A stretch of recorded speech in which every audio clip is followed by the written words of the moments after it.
Hey everyone, I'm NornQueenAlexis and welcome back to the channel and welcome to the Everything is Wrong With series. I am once again joined by Sterling. Hi everybody. Sterling is a military historian and history buff. Yeah, also got a few years of active service in the U.S. Army behind me, so hopefully we'll get to use some practical experience today. And what's cool about this is we're talking about airplanes today, aeronautica, more specifically, which is, if you don't know, an amazing board game.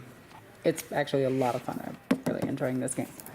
Especially the models. They look beautiful. But we'll get to that. You actually served as a paratrooper. Isn't that true? Yes, I did. So I spent the last 4 years of my career with the 1st of the 501st Parachute Infantry Regiment, jumping out of airplanes, all different sorts. And I was actually raised in the Air Force by an Air Force historian. Nice. So, you're going to know quite a bit about these guys. More than I should, less than I really want to.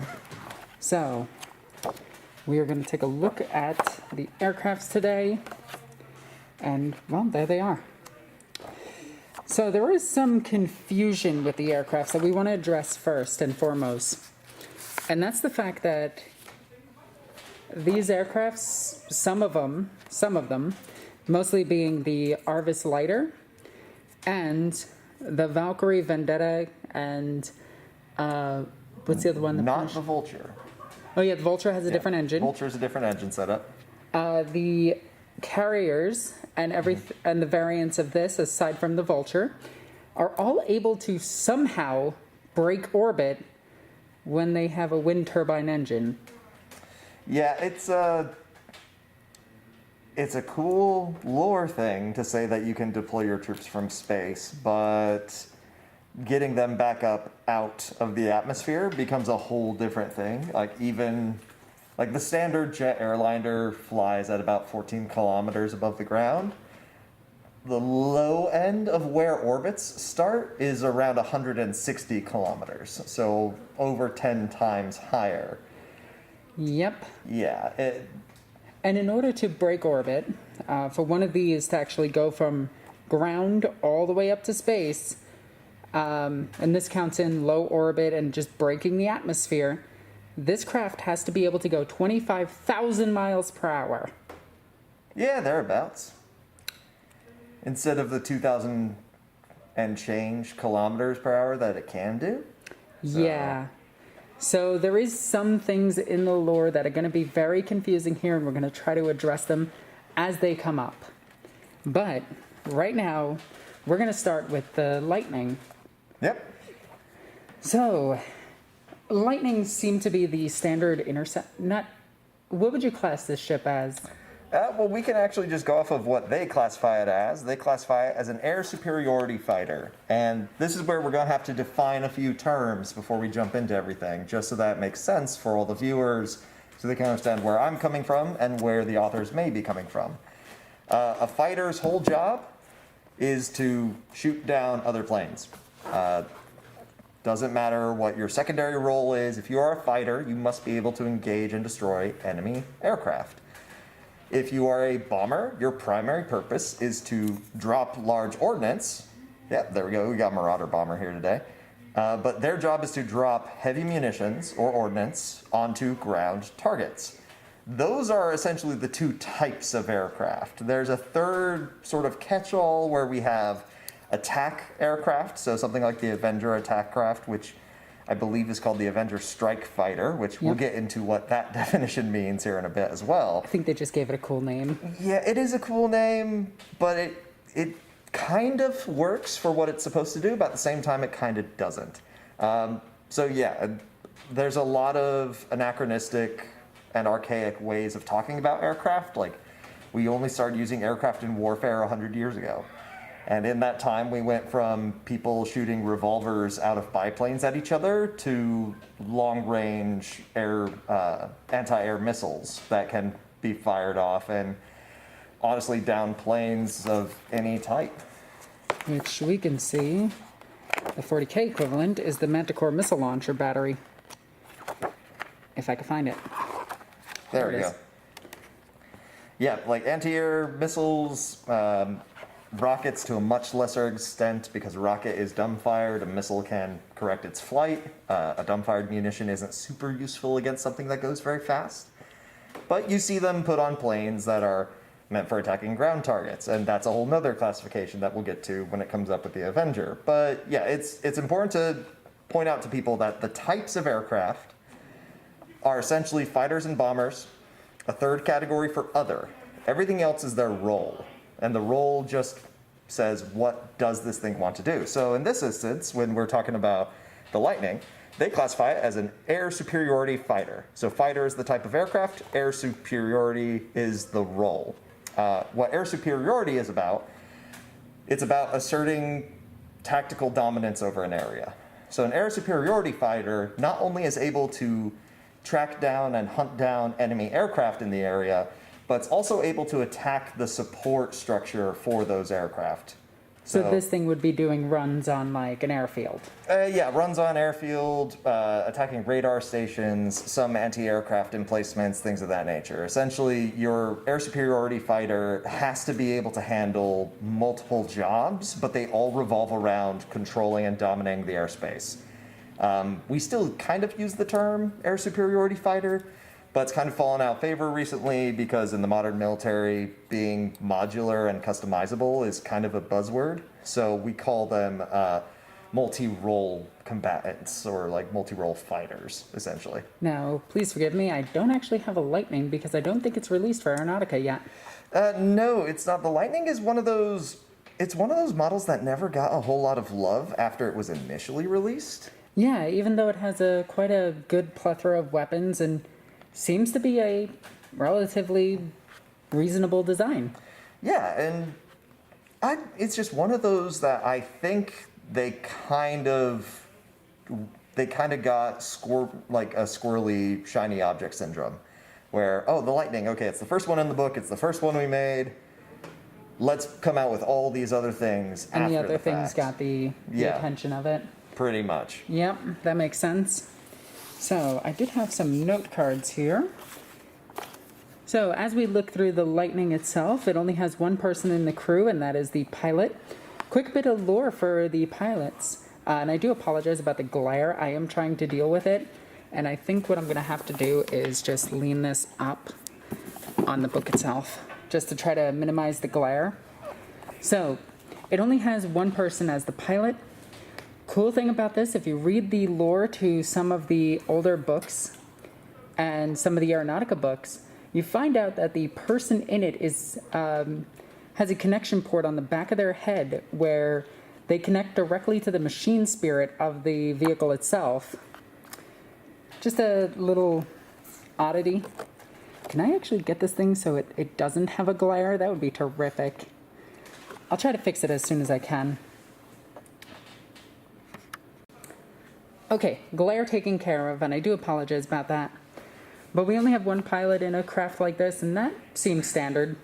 Yeah, for short-range fighters with not a ton of super advanced weapon systems or navigation systems, usually you'll just only have one. Like, there are fighters in the modern day that have two occupants, and that will be a pilot and a navigator, or the navigator will be also cross-trained as a weapons officer, so he'll manage some of the more involved weapon systems that are on the airframe, which that's just airframe is what you refer to as an aircraft. So aircraft is everything with the plane, airframe's just another word for it. So if you ever wonder where the term warframe comes from, there you go. I mean, yeah, that works. So moving on, the power plant on this is two F100XB air bursting turbofans. Afterburning turbofans. Oh, whoops, sorry. Afterburning turbofans, my bad. What does that mean? So an afterburner is an additional component that gets added onto the back end of a jet engine. How jet engines function, and we will bring a Thunderbolt over here to show people. So you have your fan at the front, just like you can see over here in the picture. Air is going to go into that. It is going to be mixed with fuel in a compression chamber, essentially put under extreme pressure and detonated, and that's how you get the combustion. There's still combustion engines, They just have to have air flowing through to get their highest output. So is that a way that they could technically fly to space if they have an internal air system to do it? No, because the amount of air you need to go at high speeds is phenomenal. Because think about it in your car, just a standard automobile engine. If you stop getting fuel and you stop having, the compression cycle that is needed to keep the engine running, you will stall out. And that actually happens with aircraft when not enough air enters into the jet system itself. So very steep climbs will lead to a stall, because as you climb up, Air gets thinner. Not just air gets thinner, but because you're fighting against the force of gravity, you slow down. And you slow, and you slow, and you slow, and you slow.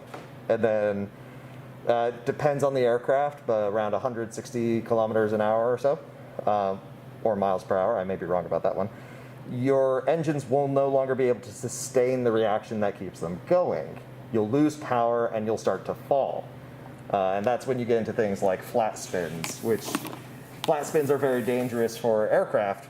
There are natural consequences of stalling, because as you're falling back down, your wings are still going to develop lift.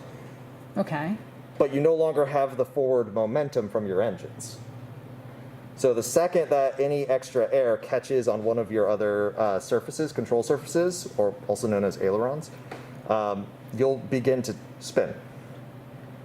Because you're just going forward, forward and up, you stop going up, you stop under your own power going forward, and then momentum just takes you and you start spinning. So a flat spin is very dangerous because there's no way to reinitiate your engine at that point. You have to go through a whole new startup process. And that's actually a feature in the Aeronautica game, stalling. Yep, stalling and flat spins are in Aeronautica. They are very dangerous. Like, pilots go through hours and hours and hours of training in just how to recover from spins and stalls, because they are a natural consequence of putting engines like these under stress. Now, when it comes to Afterburner is just an extra stage added in as an option.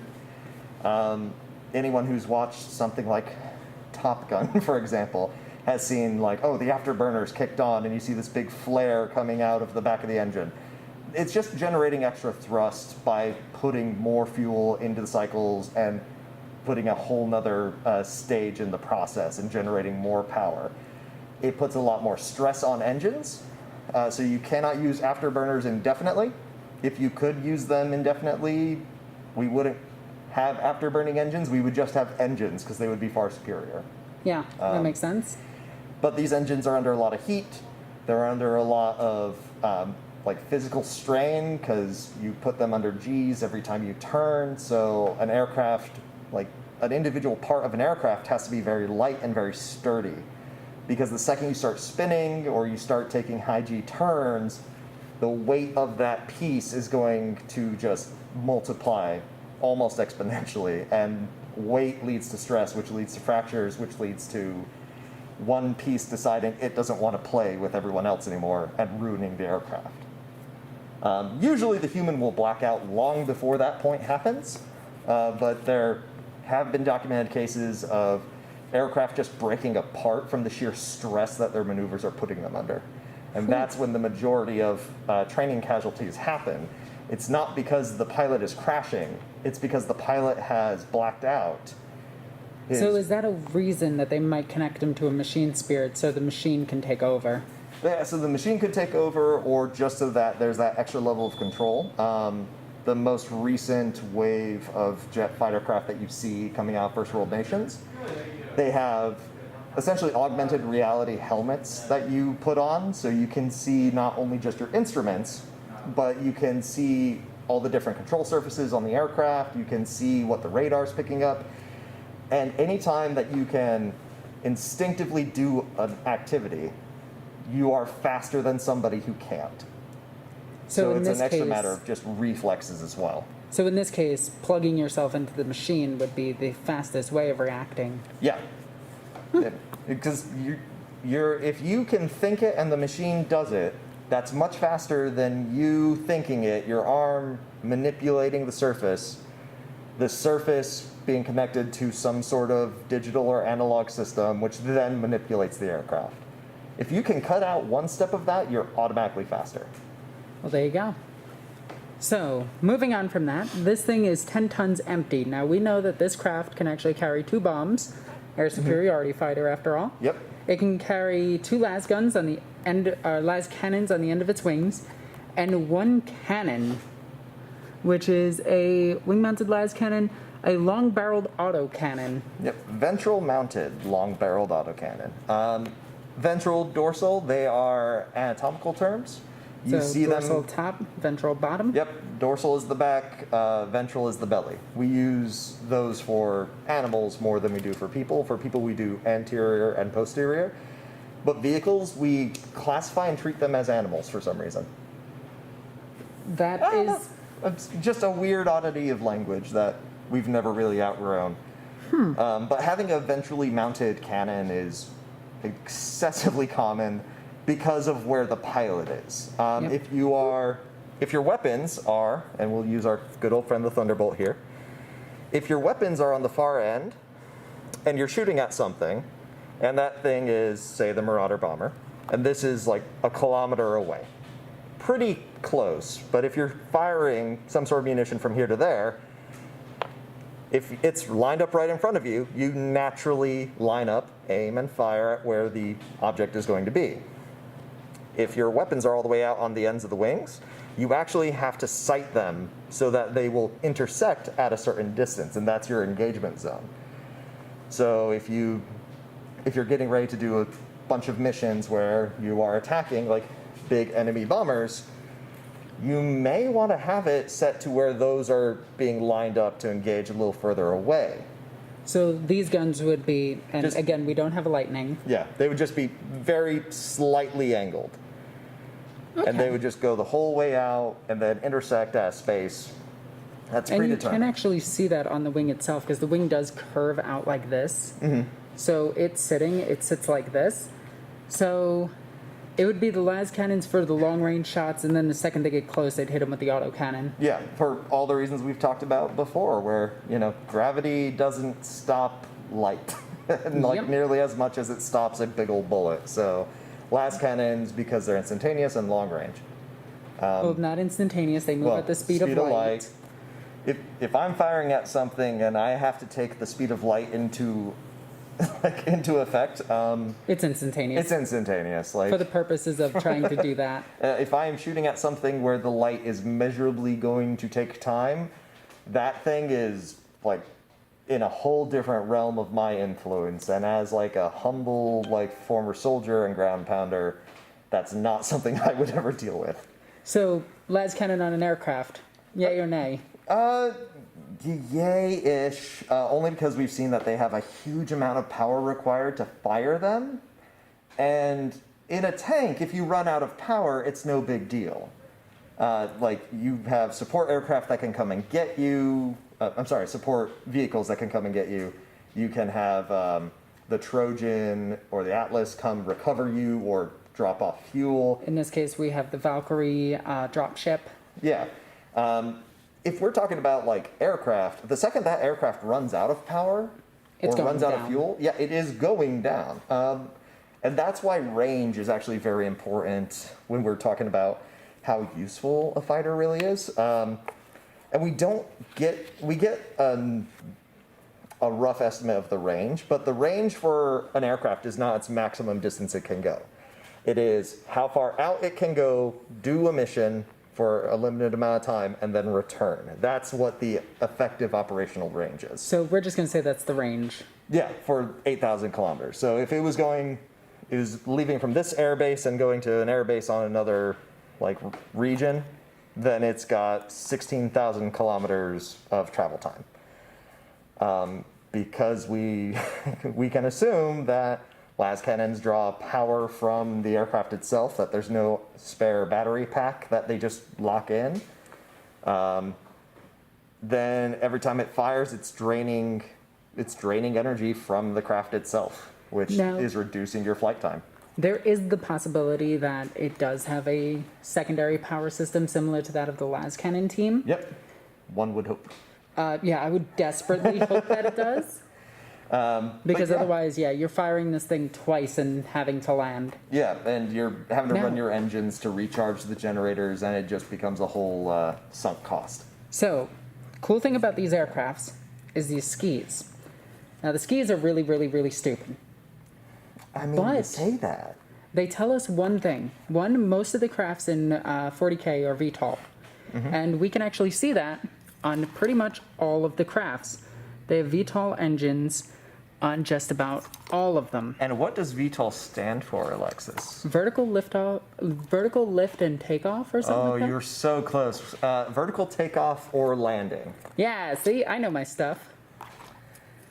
Oh, and the other one is the Arvis Lighter. With its little tiny engines. With its itty bitty engines. Yeah, like actually, I believe it's on the next page where you'll actually see why they do skis. They essentially have a little launch ramp that you can fire off of. In the modern day, we do have aircraft that essentially get launched off of catapults.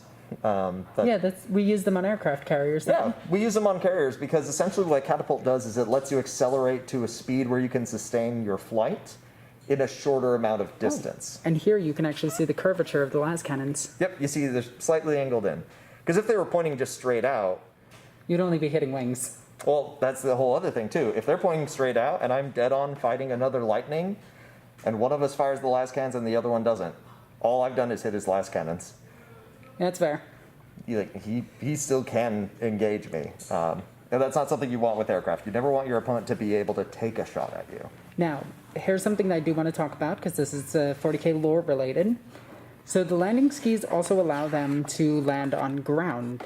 It's dangerous, it's stupid, but we know that this aircraft, at pretty much its max speed, can hit the ground and be functional. Yep, and slow to a stop.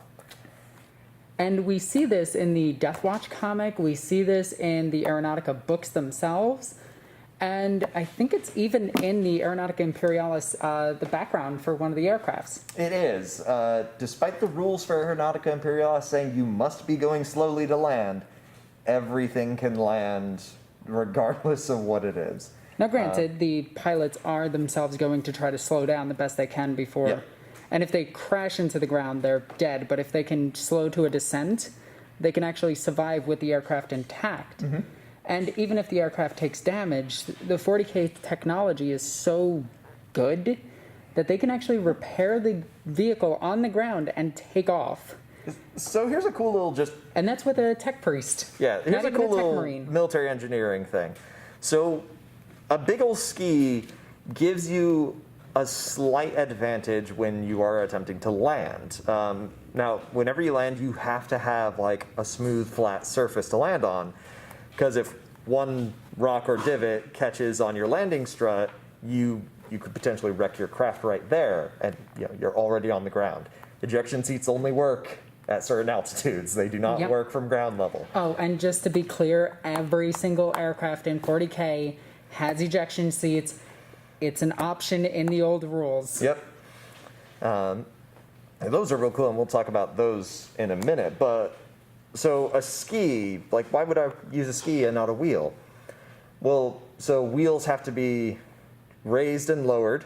They're large circular objects, so they take up extra space inside the airframe itself. And we can actually see that some of the skis do get lifted. Yep, a ski is just a nice flat object, and so it can just be hydraulically lifted into place, hydraulically lowered. When an aircraft is landing, so here we go. You all are seeing my hands a lot this episode. So if an aircraft is landing, so we'll say this is the landing surface, he's coming down. If he has wheels, he has to angle himself so that he will touch down with his wheels and then he can rest the rear of the aircraft. Because if he lands on all of them at the same time, there's a great chance that he will suffer a structural crack And in the also middle. bounce. Yeah, and bounce, which adds more issues because suddenly you're back up in the air. A ski would let you hit on one continuous point, and because it is all on contact with the ground, it would slow you down very rapidly. Like, yes, you still have the chance that you have with wheels of something breaking and crashing, or And still the bounce. and still the bounce, but you could stick harder landings more often. and you could do it on less improved surfaces. Like with a wheel system, you need a road because a wheel will get stuck in a pothole at its very first opportunity. But yeah, like a ski makes sense for something like this, especially if you are just designing something to be used on any planet anywhere. So, with that all being said, we move on to its weight. Its weight is 10 tons. Empty. That's not bad for aircraft. Like 10 tons could be worse. I mean, if we're looking at like comparisons, like I believe the F-15 is right around that same amount. I have the F-15 written down. Yeah, there we go. Yeah, like 10 tons is not a lot when we're talking about like military aircraft, because if we remember back to the tank episodes, we were talking about Lehman Russes being 35 tons. Yep. So 3 of these in roughly the same size, shapes, and dimensions. There we go. Just one of the Lehman Russes. 60 tons. Yeah. So there we go. So it's 6 of them. And it makes sense that it would be lighter. If it has a really powerful engine, it really doesn't matter how big it is, as long as it can get enough lift to keep itself going. And it's not like this is some single-engine MiG, like something you would see the Orks use. Well, there is a single-engine one. Yes, that one is. Wait, actually, isn't this the Lightning? No. No. We will come around to that. Yeah. But yeah, it's a totally fine design. Like, you don't have to think too much about it. And being 10 tons, aircraft are not super heavily armored to begin with. And like even here on the armor, we see that's like 45 millimeters and 30 millimeters. Yes, that's still a lot by modern standards. And it still doesn't tell us where the armor is. Yeah, it doesn't tell us much. Usually on an aircraft, though, you armor the cockpit and almost nothing else. So in this case, we're just going to say that that's all around the cockpit and nothing else. Yeah, pretty much. Like, everything else, the plane should be designed to be able to fly with some damage. There will be some redundant systems. Yep. But honestly, you kind of want rounds to pass through your aircraft where they can, if they're not going to damage anything. Instead of catching and exploding. Yeah, like, especially something that's like a high explosive munition. I would much rather that pass through the aircraft I'm riding in. Imagine a bolter getting stuck in it. Yeah, like especially like a mass reactive shell or something like that. So we can see its wingspan is 13.75 meters, which is equivalent to... I don't think I did its wingspan, actually. I think I'm dumb. Nope, 45 foot. Almost 46 feet. Yep. Which, that seems about right. Yep, it's on par with the F-15 at 42 feet. Yep. Its length is 35.4 feet, which its length is 10.8 meters. Now, I might get these wrong, so I do apologize. And the F-16 is 63 foot. Yeah, that sounds right. Now, here's the interesting thing. Its max speed of 24 kph. 2400 kph, yeah. Is equivalent to about 1,500 miles per hour. Mm-hmm. It's 1491 with 0.3 remaining. The F-15 could actually fly faster than this thing. There's a lot of military aircraft these days that can fly faster than this. Like the F-15 is kind of a dated airframe, but it's a good example because the F-15 was in kind of its heyday when a lot of these aircraft were written about. Yep. I also picked it because it's one of the most iconic. Sure, yeah. Nowadays we have like the Frogger, the Fox, and stuff like that coming out of Russia, where they're averaging 2,500 miles per hour. Holy cow!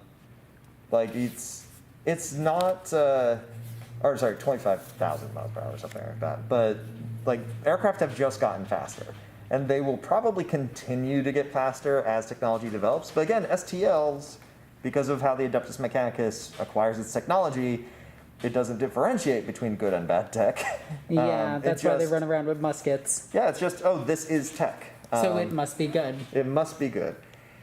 Honestly, like, the speed of aircraft and the operational range, those will just inform how you use this thing. Because speed going in one direction is really cool and all.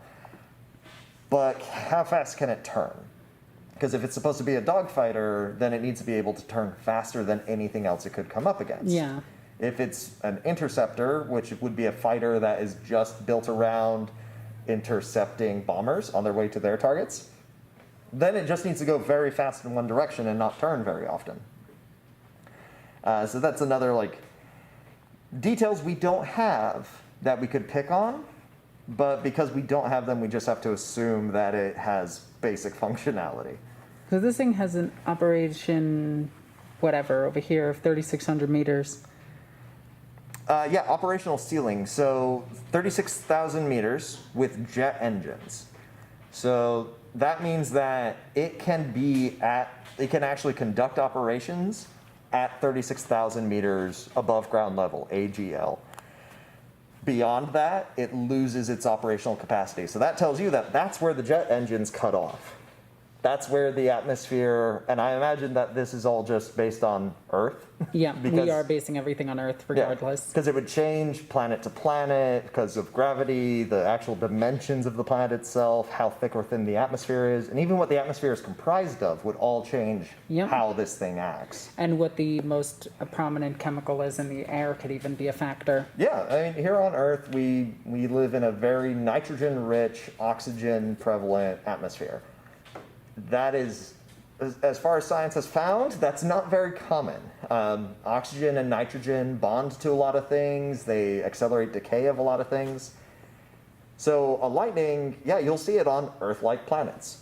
Would you be able to see it on something like a Forge world, where there's tons of pollution in the upper atmosphere?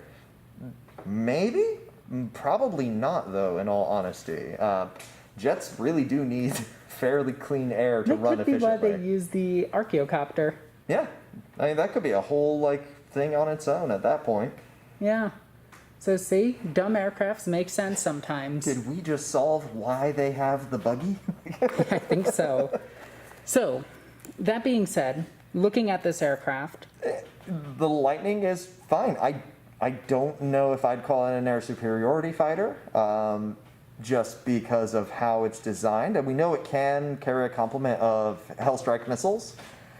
It can also carry more Las cannons. More Las cannons and all those sorts of things. Like, it seems fine. Not knowing its maneuverability is a bit of an issue. And nothing in here tells us of its maneuverability. Yeah. Although it does tell us that it swoops down towards its targets. Yeah. Whatever the hell that means. Does that mean it literally dives like this, or goes like this, or kind of just goes near it? So we could talk about how aircraft actually attack, but I think we'll wait to do that for the Marauder, because then you get to learn about some cool bomber stuff. Now that is cool. But overall, it gets a pass. Like we said, it's on par with some older modern day jet fighters like the F-15. Do you think the F-15 could take it out? Or do you think the Las cannons are too much? I still think the Las cannons are just really, really good. I feel like I need to point out that the reason that missiles kind of got developed, like heat seeker missiles and all those things, in Hollywood there's this huge perception that, like, oh, the missile hit it and then it exploded and everything went up in a ball of flame. It's like, well, no. More often than not, munitions designed to go after aircraft, so your Stinger missiles, your ARAM missiles, they're actually set to detonate by proximity. There's a really fantastic example of this in modern media. It's the movie Behind Enemy Lines with Owen Wilson. That's a good movie. It's a really good movie. Very, very loosely based off fact, but it's there's the initial scene, 40K. Just like 40k, very loosely based on the real world. There's a scene in that where you actually see the missile detonate just off of the side of the aircraft, and the shrapnel is what takes the aircraft down. That is just a practical matter. If an aircraft is flying at, what would we say the top speed of this thing was? 1,500. Yeah, 1,500 miles per hour. It is just about. It is going so fast, and it is moving of its own free will, and the missile is going faster than that, and it is moving under its own power. You are trying to hit a bullet with a bullet at that point. It is much easier to hit one bullet with another bullet if one of the bullet gets to explode when it's near the other one. It's just a simple matter of you're too easy to dodge if you have to hit something directly. It's kind of why machine guns and like low caliber munitions fell out of favor on most aircraft once the jet engine kind of got a bit more prominence in the 1950s and 60s. You actually saw at the end of the Korean War and going into the Vietnam War a few years later, the advent of American fighter jets that only had missiles. Like, they didn't bother putting cannons or machine guns on them. It was either the Sabre or the Phantom. I'm sure someone will point out which of the two it was. Yeah, they always do. They always do. But you just had no reason to try and shoot at something that was moving at Mach 2. Because by the time you did get a chance to fire at it and you did pull the trigger, the bullet is going to fly out, hit air resistance, and not be able to catch the thing. And even then, you're praying that it will actually hit it. Yep. It's why, like, flak was invented. Like, shrapnel just gives you such a massive area of effect. So why not use it? Talking about the las cannon again in Aeronautic Imperialis. It's stupid good. You need to kill an enemy aircraft, you shoot it with a las cannon. There was one big problem that a lot of people like myself who play Aeronautica had when the game first came out. And it was when the core box came out and you were just playing the starter missions, the Orks could not win against certain setups that the Imperials had, because the Imperials all have las cannons. They can all be at a higher altitude than the Orks can ever get to. And they would just fire las cannons down, and a las cannon hit could just kill a Dakka jet every time it fired, potentially. Now, see, Sterling here is going to defend the Orks and make sure that it's fair, but that's Orky propaganda. The Imperium just had better technology and clearly was superior in all regards to every military faction forever, as stated in my infantry handbook. If you want to see an episode where I talk about Imperial exceptionalism, like, let Alexis know. I will gladly fight that fight. Oh, yeah. But yeah, like, las cannons are just, they should be on everything because they are just so good. So, Lightning gets a pass. Lightning gets a pass. It's a little bit older, but gets a pass. Now, this is the Lightning Strike Fighter. It's the one with the missiles, which we already talked about. It's pretty much exactly the same. Yeah, except the only big this difference one's a I ground noticed, attack fighter. It's a ground attack fighter. What's a ground attack fighter? Well, it's the same thing as a heavy fighter. It's the same thing as a strike fighter. It's the same thing as, well, nowadays, it's purpose-built as an attack fighter.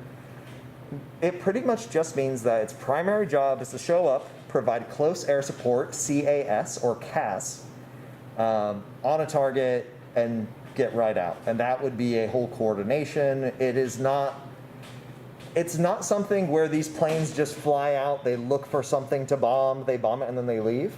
These planes would just operate next to infantry, artillery, and armor units, and there would be a forward observer in that unit, or a air control professional, who would essentially just call in certain strikes. Now, we can also see that when we talked about the Chimera vehicles. Yep. Like, there was always the Chimera command vehicle and the Salamanders, which would call in these aircrafts. Yep, they would have the boosted comms arrays, there would be a dedicated procedure to talk to, and calling in artillery fire is very similar to calling in close air support. It's just a matter of who you're talking to, and that's why often there is a team of forward observers at your local command center, who they will be the ones that you call, and they will relay all your information. Now, there is one thing we do need to talk about. Do you think that this aircraft can functionally fly? I think this one can, because it actually has like a scooped front nose that feeds right into its engines. And we actually do see this triangular forward swoop wing on some aircraft. We also know that this panel right here goes up and down. Yeah, we also know that that panel like actuates. We also know that it's got two rear control surfaces. A control surface on an aircraft is anything that wiggles to allow flight. There is, however, technical term. Yeah, wiggles is very technical. There is actually one huge issue though with the Lightning. And? It can only go down. And here's why. So on the top, looking down, you see that has the beautiful like Aquila wing style design, right? Now let's look at the side portion. And so here's one giant hard surface over the control surface. This control surface cannot actuate upwards. So if it wants to change its pitch, it can't. It can only really change it in one direction. So could that be why? Why on later ones you see that they actually have the actuating panels on top? Yeah. But also, if you notice, these are hanging sideways and they still have the actuating parts. Yeah, I think that'd be totally fine. Like any more control surfaces you can put on a plane, things that just touch air, slow down one portion, and allow the whole plane to turn, the more maneuverable it's going to be. But the more you add, the more complexity you get. So this thing's only flying, if it can fly, in one direction. It can turn left and right, but it cannot roll itself very well. It really can't. It really can't change its altitude very quickly. So you unless think it's that's aimed why a they certain discontinued this one? I think that may be it. Like they realized it's like, oh yeah, It can't fly. because of how planes work, that won't function. Like essentially, all these flaps are good for is being up and tucked underneath this armor plating there. In which case you're going whatever direction the engines are pointing you. Or when they're down, they would act like an air brake. So it's either you're going straight or you're going down. It would not allow you to actuate so that you can go up. Because you need to be able to change which direction the nose is pointing to change where the engines are pointing to actually change your altitude. That's an oof. So that's a little bit of an oof. I honestly didn't even notice it the first time I looked through the book and was just like, oh yeah, no, that seems perfectly logical. And then you realize, yeah, that's just one massive armor plating on top. And it's like, oh, there's no control surface on there. So if this thing had these wings, it could fly. I think it'd be totally fine, yeah. Okay. So we're good with that. Yeah, so it's... So the Lightning is it's not a pass anymore. Conceptually, it would pass. Design-wise, the very first test pilot would probably die. And then you would immediately The tech switch. priest would look at the blueprint and be like, oh crap, how did I miss that? So if you guys need to see these, you can see all the panels and everything on these vehicles themselves. And this is what we're talking about when we talk about all the wiggling stuff. Yeah, all the technical term wiggling and moving Yep. things. But this one does not have it, but it is a cool looking aircraft. It is a very cool looking aircraft, yeah. So on low gravity worlds, it might be useful. Maybe. Or it would still plummet directly into the ground. Yeah, I mean, there's still gravity. That's the issue you run into. Yep, but now we see all of its fancy designs and everything. Yep, it's much easier to see that the control surface is a separate piece underneath the armor paneling of the wing and all these. Oh, geez, yeah. Yeah, it kind of sticks out like a little bit more. But you know what? It happens. Happens Yep. to the best of us. So then we have the Lightning, which is this, not this Nope, craft. not that That's still craft. the Lightning. That's still the Lightning. Thunderbolt. The I Thunderbolt. do want to point out something that I always laughed at really hard in old editions, and that new young whippersnappers never have to deal with. Front armor facing on aircraft were almost always 10s the whole way around. Yeah. So even, like, the best way to down an aircraft was just have everybody with a bolt gun aim up at the sky and shoot at it. Like, that was your best bet. Like, a Manticore was overkill. A Hydra could certainly kill it, but again, overkill. So you just fired bolters or better at them. And they were like heavy supports initially, so they competed with your artillery pieces to be taken. Yep. So, All right. yeah. So do you want to read about this guy? Because this guy looks cool. Sure, yeah, we'll actually read through this one. And this craft is, where is it? He's up here. There we He was go. hiding. So let's take a look closely at this vehicle real quick. I want to point out, the Thunderbolt's design has not changed, which is really cool to see that they actually kept it from like its initial version, because it is a big box of an aircraft, and we'll get into issues with that later, but yeah. So this one has its landing skis up, and it has all of its weapons forward facing. It also has options for 4 additional weapons, or 2 weapon systems, and that is the Thunderbolt. Yeah. So, Thunderbolt is the Imperium's frontline single-seater heavy fighter. It is the mainstay of the Imperial Navy fighter wings, a tough, well-armed all-rounder with good top speed and maneuverability, powerful nose-mounted armaments, and wing hardpoints for missiles or bombs. It is well liked by its crews and has provided good service for many centuries. Durable and dependable in a fight, the Thunderbolt's main role is as an air superiority fighter. But it's a heavy fighter. To seek and engage enemy aircraft in dogfights. It's on the front arc. It is on the front. Or hunting enemy bombers to establish air superiority over the battlefield. One of the Thunderbolt's strengths is its versatility, with good performance as a high-altitude escort fire or a low-level fighter-bomber, as a night fighter, or even as a reconnaissance aircraft. Lot to unpack in the first two paragraphs. Essentially all they're saying is the Thunderbolt, not only can it do every job, but it does every job better than anyone could ever do the job. And it's just patting itself on the back. It's really patting itself on the back, because a lot of the things that make like an air superiority fighter good are bad traits when we're talking about things like a ground attack vehicle. They're not the best traits when we're talking about a reconnaissance aircraft. Like, you're saying that all of these things are so great, it can do literally everything. It's like, all right, then why do you have other aircraft? Yeah.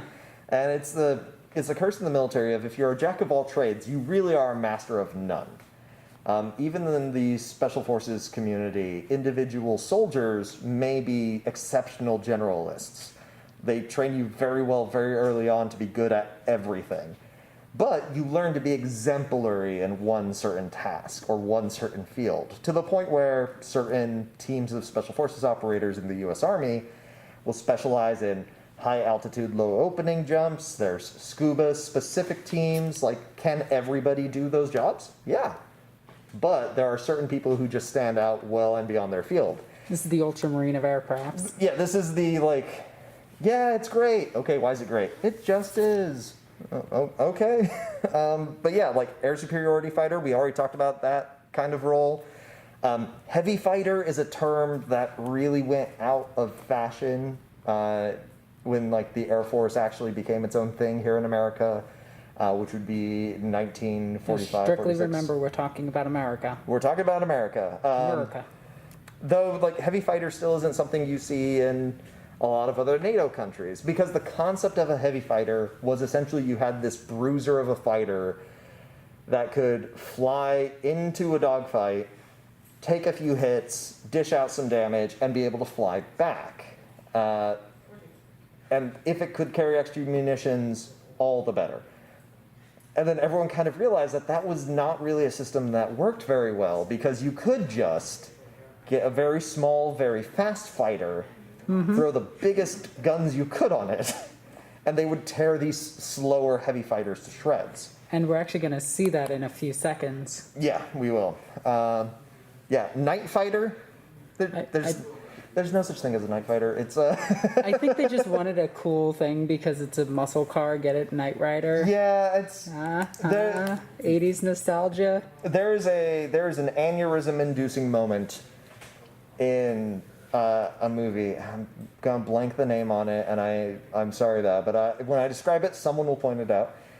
In the movie, you have a bunch of people time travel back into medieval Europe, and they change the course of history in this battle that's this heroic defense. They're firing fire arrows, which are historically, yes, a thing that happened, but not to the level Hollywood would let you believe.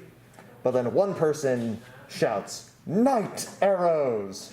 And they pick up regular arrows and they shoot them off into the dark. It's like, there's no such thing as a night arrow. There's no such thing as a night fighter, because it would still be as effective in the day. Like, contrary to the popular belief of like, oh, the best color to wear for camouflage is black. When it's actually like pink. If you're going to be in clouds, surprisingly. And in snow. And in snow, because and of how white. light reflects. But honestly, you want like blues and browns, depending on which way you're being viewed. This leads to this whole system of camouflage called disruptive outlining, where if someone is going to be viewing you from the top, that means they're above you. So you paint the top of your aircraft to look like everything that would be below you. So you'll see especially in the German Luftwaffe and the British Royal Air Force in World War II, you see these crazy designs come out where the tops are all green or brown, and then underneath everything, it's all light blues and whites. So you're telling me my black planes are really noticeable? If I didn't know you were a Sister/Inquisition player, I would rebuke you so hard. Yeah. But to be fair, I have a bunch of rust-painted orcs for mine. I do want to paint the bottoms like a streaked white. Yeah, that'd work totally fine. Yeah. But yeah, like the concept of a night fighter is not really a thing. Stealth fighter becomes a term in the 80s going into the 90s. But stealth fighters don't refer to like, oh, it's hard to see. It refers to it is hard for radar stations to pick them up. Yeah. Like the Blackbird. The Blackbird was more of it just was able to fly so high that you couldn't get to it. That's one of the weird issues. It wasn't a traditional stealth fighter. Same with the U-2 spy plane. Those are planes that were just designed to fly higher than anything could intercept them. That just seems like cheating. It kind of is, and according to a lot of Russians, it was. The Russians spend millions and millions of dollars into a fighter development program to build an interceptor that was just for hunting down the Blackbird and for hunting down the U-2. And they built a bunch of them. And by the time they built them, we replaced it. Yeah, we just stopped using it and started using spy satellites. Gee. Poor Russians always being 2 steps behind. I mean, you say that, but they built the Tsar Bomba, so really, who's culturally superior? The guys with the biggest bomb, clearly. But anyways, enough about politics. Let's get back to this mess. But yeah, Night Fighter's just really weird. It's definitely a Knight Rider reference. Yeah, it's got to be. Like reconnaissance aircraft, yes, there are reconnaissance aircraft, but they tend to be designed to be reconnaissance aircraft, so they would have like, essentially, if this was a reconnaissance aircraft version, I'd expect to see a little bubble that has essentially a servo skull in there taking pictures of the battlefield. Yeah. He's got an Auspex like suite hooked up to the front and everything. Like, you would drop a bunch of weapons and ammunition to take all the extra sensor gear. Ironically, I think the Lightning actually has that in its artwork. Yeah, it's got like a little tiny scope right there at the front, just so that I can see far away, which would be real great for your las cannons. Yep. But anyways, yeah, so where were we? Right here. Thunderbolt's wing hardpoints can carry bombs, air-to-surface Hellstrike missiles, or, more rarely, air-to-air missiles. Thunderbolt can be equipped with fuel tanks to increase the aircraft's range, but as the Thunderbolt already has a long range for a fighter, this is not often necessary. Quad-mounted autocannons and twin-linked las cannons give the Thunderbolt a reputation for packing a big punch for its size. The las cannons are mainly used in the ground attack role to engage enemy vehicles, whilst the autocannons are the weapons of choice for dogfighting and strafing enemy infantry. Whilst the Lightning is faster, with better rates of climb and dive, it's also lighter aircraft, less rugged in design, and more demanding of maintenance crews. But it's none of those things. But it's none of those things. Well, like on the next page, it literally contradicts all of that. Yeah. Yeah, it's... Yeah. Okay, so yeah, they even contradict it right here. Yeah. Saying that it would make sense if the Lightning is faster. We know, because we've already flipped through the book, that we know the Lightning is lighter than the Thunderbolt is. It's less heavily armored. It carries less guns and ammunition. Makes sense. I think it's really fun that they expressly call out that this is essentially only ever fighting just ground targets. They talk about, very rarely will it carry air-to-air missiles. It's like, well, why not? You said it was an air superiority fighter. Yeah, so it literally contradicted itself right away. Yeah, so they're really falling more back onto the oh no, it's a heavy fighter / ground attack fighter. Well, if I've learned anything from 40k, it's pointing out hypocrisy is actually heresy. Yes, it gets you shot very quickly, yes, apparently. Don't do that. The Thunderbolt, like the Lightning, is equipped with a rocket booster engine. So there you go, that's how you get into space. This can be engaged to give the fighter limited operational capability in space. This is only for transport and deployment, not for combat. And Thunderbolts are not true starfighters, a role left to Imperial Furies. The rocket engine allows a Thunderbolt to deploy from a spaceship in low planetary orbit into the atmosphere and can be engaged once the aircraft has reached its atmosphere ceiling with its jet engines to boost the fighter back to its waiting mothership. The rocket engine is also used in fast launch ramp takeoffs. Okay, so let's break that down, shall we? Okay. That means that these engines have the capacity of boosting this thing to 25,000 miles per hour. Oh, not those. If we pull the model out and you flip her around and look at its tail section, what do you see at the very back of the tail? Oh, there is a rocket booster. There's a solid fuel rocket booster modeled into them. Okay, that I like. Yeah, so that's a cool little detail that I happen to know about. But the reason I have a problem with it for the Valkyries is because they don't have that.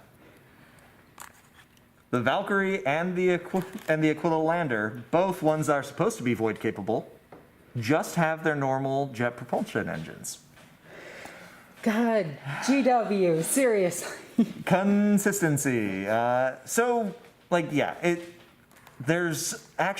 was a design that was made in limited use by the Luftwaffe in 1944 that was essentially a glider, but it had a rocket booster engine, a solid state rocket booster in its rear compartment, and it would fire off from essentially this little ski lifts that we saw a minute ago, and it only had a flight time that was measured in minutes. Oh, jeez. But it could go very, very quickly when it was firing off its rocket booster. But then when the rocket booster was done, it was done. And it had to glide back under its own power, land back at a friendly airfield. And it just adds a whole lot of complexity. Yes, you are very, very fast. You can definitely get where you're going. Getting back, on the other hand. Getting back is a little bit hairier. That's an aircraft joke for everybody who's listening. Having a rocket booster to get you into and out of a spaceship, that makes sense, but we've run into a second issue, which is how do you control how you fly in space? Well, actually, this one can't. Mm-hmm. Exactly. That's the problem. So this one can't, and that's where these come in handy. Look. Actually, yeah, on the edges of the wings. It's the rocket boosters. This thing can control itself in space. Oh, if those are the rocket boosters, sure. This one can control itself in space. Yep. And for those who aren't aware, when you're in space, there is no air. Are you sure? Yes, I'm very positive of that. So you're telling me in space no one can hear you scream? Unless their helmet is touching your helmet, no. But this is important because it means, if anyone has seen one of the classic space operas, Star Wars springs to mind. Like an X-Wing flies around. It is literally defying physics when it does that because it does banks and curves and things like that. And in space, your fun little control surfaces we were talking about that are so important to you flying don't work in space. Yeah, so there's no air to push against the flap that you're actuating in order to make you turn. Ironically enough, this would be better than an X-Wing. I mean, the X-Wing will go very fast in one direction. Now, in the modern world, we have RCS thrusters, which are essentially very compressed inert gases that we store in tanks on the shuttlecraft. Space capsules have them to a much lesser extent, but pretty much they just fire puffs of air, and when you fire the puff of air, it moves you. So if these things have that, then how you would turn left is you would have two thrusters fire, one at the front right, one at the rear left, and it would turn you. And then you would have another set of thrusters on the exact opposite sides fire again for a complementary amount of time to stop you. And that's how you would actually turn. So your turns would look like that. And then you could accelerate with your main rocket booster. But the way that you see it in a lot of science fiction shows, it just doesn't work that way. The Expanse is very good about accurately depicting how you flip, turn, burn, and maneuver in space. Because you really only go wherever your momentum was last going in space. So coming up from atmosphere with a rocket booster, aiming for a hangar bay, then landing it, that's a very hairy proposition. Oh, it actually does have the sensor on the front. Oh, look at that. Got a little gun camera. It's not on this. It's but these very were hidden. updated. That's true. But still, no veto, no. Yeah, I'm sure that it does get there somehow, and that there's some very elaborate docking procedure, and that these things aren't just firing at full speed. There is a chance that these could also act as the rocket boosters. There's a chance because they do not have engineers working on these boots or on these books and figuring out what goes into them. But anyways, and regardless, rocket booster and aircraft, totally possible. Is it super practical? Not really practical, but this is 40k. Practicality died in 30k. Even 30k has bad practicality. Yeah, they it use does. land speeders. All right. Imperial Navy wings vary in size considerably. They usually consist of between 10 and 20 aircraft, although some are much larger. Each fighter wing traditionally takes on a nickname, usually some form of flying creature or monster. There are many thousands of wings stationed on Battlefleet spaceships, space stations, and ground bases across the galaxy. What's a wing, Sterling? Oh, that's a great question, me. So a wing is essentially how you would describe a collection of fighters. Ha ha ha ha ha. We're talking about the organizational wing. So not the chicken wing, not the wings that go on to the aircrafts themselves. So you know how you have a platoon, a company, a battalion, and things like that. A wing is just a level of organization for fighter craft. So normally a small group of airmen, the pilot, they'd be called a section. Multiple sections come together and form flights. Flights all come together, form squadrons. Squadrons come together, form wings. Multiple wings come together and form commands. And then the commands fall under air forces. Or, no, it's air forces, then commands. I got them. Or in this case, aeronautica. Or in this case, it's aeronauticas. So, like, a wing is just, like it says, it's a group of fighters. Multiple fighters would come together and form squadrons. And those squadrons would usually be what you name, like the 212th Squadron, or what was it, the 160th SOAR, S-O-A-R. They're the Special Operations Aircraft Regiment, I believe is what the A stands for. They're the guys who fly helicopters at night with instruments only. They're an insane bunch of guys, but like the 160th would be what you would call them. And yeah, like naming your wings off of some mythical creature, that's totally a thing. You know that there's one that have found chickens, didn't know what they were, and called themselves the chicken wing. There's a legitimate American air wing that is known as the Secret Squirrels. That's amazing. Yeah, they fly reconnaissance and spy aircraft. All right, so let's take a look at this, and we get a closer picture of the vehicle. Rocket booster. Yeah, which I like. Yeah. I wish they would actually flip the aircraft over. See the hard mountings and everything. Mm-hmm. Yeah. But as an aircraft, this thing does have all of its mountings and everything. Mm-hmm. It does seem like a functional aircraft. It does. Like having a straight flat wing is no like detriment. I've always heard a lot of arguments about like, oh, but it's shaped like a brick. It's like the Space Marine flyers are shaped like bricks, and I have no idea how those fly. But the Retro thrusters. Anti-grav tech. We'll just say that. Don't worry, we're getting to those. 30 cherubs in the back, just like flapping like mad. But like having your engines mounted centrally to where you are means that if you're going to get hit, an engine is going to get hit. If the engine was getting hit, you're getting hit. So this is where you shoot to kill the aircraft. So if you take some damage in the wings, you can keep flying. So is that a good design? That's a good design. It's something we've slowly moved closer and closer to over the years of aircraft development. We'll see on the Marauder that you kind of stick with that. But the days of having big old turboprop engines like way off to the side are kind of dead and gone. And that's just because it gives you a... Yeah, and here's why.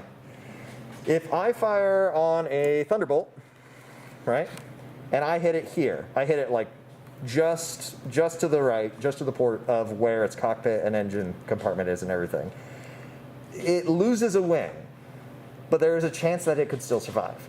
And there are like actual cases where aircraft have landed with a lot fewer parts than what they left with. Yeah, the A-10 Warthog, for instance. Oh, that thing's amazing, and we'll talk about that puppy in a second. Because the A-10 Warthog is right here. Yeah. So this guy, where we get into trouble is the area that it can take a hit on before an engine is negatively impacted is much smaller because the engines are all the way off on the sides. If they were right up next to it again, like it would have like a much more defensible profile. Then we'll get into issues of the cross section and everything on that thing. But pretty much, if you can put things close together on an aircraft or on a spacecraft, you want to, because then you can concentrate your armor on those sections. As we talked about before. Yeah, because you need less armor to be able to fly. So you want to be able to consolidate as much of your armor as you can into as small of an area as you can. Because otherwise you're just, it's a whole process of, okay, now we need more engine power to get the thing off the ground because we have to armor it more because the engines are so far out. Oh, now we need more engines and more power and so on and so forth and so on and so forth until somebody says, okay, stop. It weighs like 30 tons. It's never coming off the ground. Like, we'll build one of these and we'll use it to carry something like once. You know? Yeah, we'll test it. That's like the Antonov 255. It was literally flown just a handful of times. And most of those were it like not actually doing its job, but it's like the biggest aircraft in existence. So, this thing under its type is a multi-role heavy fighter. Multi-role, it can do it all. Okay, so Ultramarine heavy fighter, got it. Yeah, modern equivalent for that is like the Joint Strike Fighter, the JSF. It was designed so that, we want a plane to go do a bombing mission. Okay, put the bombing kit on it, essentially. It would be akin to like, the best way for gamers to understand is, here is a model kit. And here's a box of all the option sprues. Here's your tactical Marines. Yeah. Here's the upgrades to turn them into Assault Marines, Devastators, Tactical Marines. Yeah, that's exactly what it would be like. That's really what I want to do when I design my game. Yeah, it's a really cool design functionality because then it means everyone has to buy one thing a lot of times, but then they don't have to buy all the little ancillaries. Yeah. Which for aircraft, there's two ways of measuring how much it costs. One is the flyaway cost, and one's the procurement cost. Like, the flyaway cost is just what it takes to buy this aircraft. Like, how much do I have to spend to physically own one of these for myself? It doesn't count like R&D, anything like that. How much would an aircraft like this cost?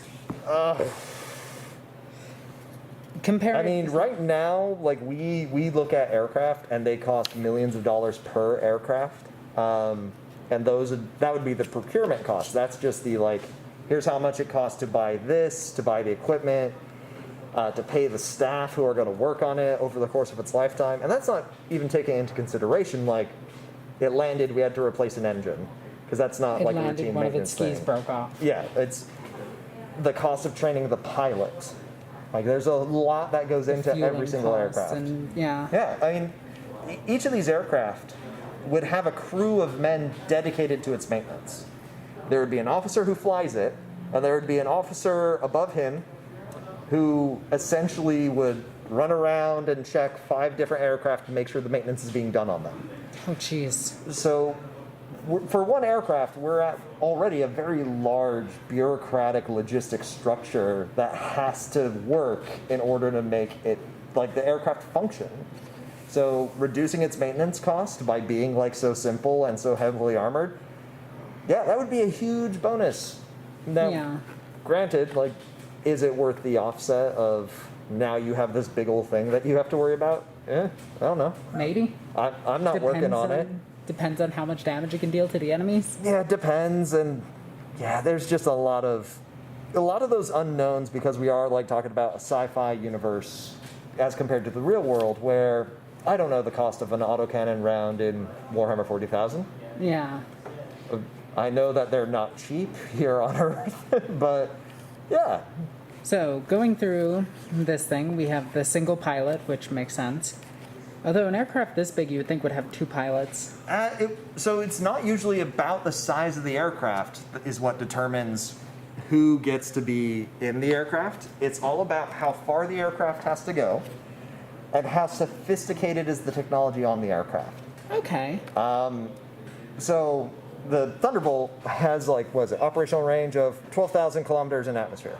So 4,000 kilometers further than the standard Lightning. It has radio communications. We can assume it has auspex and radar mapping and all those fun little things. It, however, doesn't have tow-fired munitions. It doesn't have a cable-fired missile that has to be guided onto target like you see in an attack helicopter. It doesn't have tons of extra parts and necessities that one dedicated person would have to run. And it's not, 12,000 kilometers, yes, it is far. But in terms of aircraft, it's actually not that crazy. And aircraft get a massive brief every time they go on a mission. And the brief will include overhead maps and show you identifiable terrain. Here are the locations you're operating within. If something goes wrong, turn to this heading on the compass and fly that way until you see this. Yeah. And they'll use that to guide themselves back home. If this was a intercontinental bomber or something like that, there would be a huge crew that becomes involved in that process. But because it's only going to carry, 2 to 4 munitions at a time? Yeah. Yeah. You're only going to have to worry about flicking a switch 4 times to drop all your munitions. All the munitions you have are either missiles, so point aim, or they are smaller bombs, 500-pound munitions. Those are things that you can drop without needing to super worry about the accuracy nearly So as this much. thing would just run up to a point of interest and bomb it and fly back. Yeah, pretty much. It would still If pull it's off doing a that. bombing run. Yeah, if it was outfitted as such. If not, it would be like an escort. Yeah, it would be an escort, in which case it's flying next to the big Marauder that has the crew, that has a navigator in it, who would then call out, okay, we are timed to this point on the map. At that time, we will turn to this heading, and we will continue on that heading for this many hours. Things like that. So, yeah, single fighter's fine. Okay, so looking at the Thunderbolt here, I compared its size, weight, speed to that of an F-15 because I figured everything this thing can do, an F-15 could do. Yeah, I mean, the F-15 was a multi-role fighter. It wouldn't be considered heavy, but very few things after the 50s and 60s would be considered heavy. Yeah. So essentially what I did is I broke down its speed. The wingspan is 16.06 meters, which is equivalent to about 52 feet. Mm-hmm. It's got about 10 feet on the Lightning. Yep. It's pretty beefy. It's 10 foot longer. Its wingspan is 10 foot longer than the F-15. Its length is 46 foot, which is weird because it's short. Yeah. I noticed that with a lot of the 40k vehicles is they're much shorter than I would expect. Right? Because if you look at the more modern equivalent, it's 20 feet longer almost. Yeah. Because this would come back just a bit because of this wingspan. Yeah. So I think they just picked numbers that looked right. Yeah, this sounds appropriate. They looked at a Spitfire and just scaled it up and down as needed. The speed is 1,367 miles per hour, or, as it puts here, 22 kph. Yeah. This thing is kind of slow. It's slow relative to other fighters, and that can be a big issue. As an escort fighter, all it would have to do is go as fast as the vehicle that it is escorting, a little bit quicker, just so that it could break off, engage enemy fighters, and then rejoin the group. I actually, as stupid as this is, I'm going to say this now and probably be wrong, I think this thing is actually faster than it. It might be.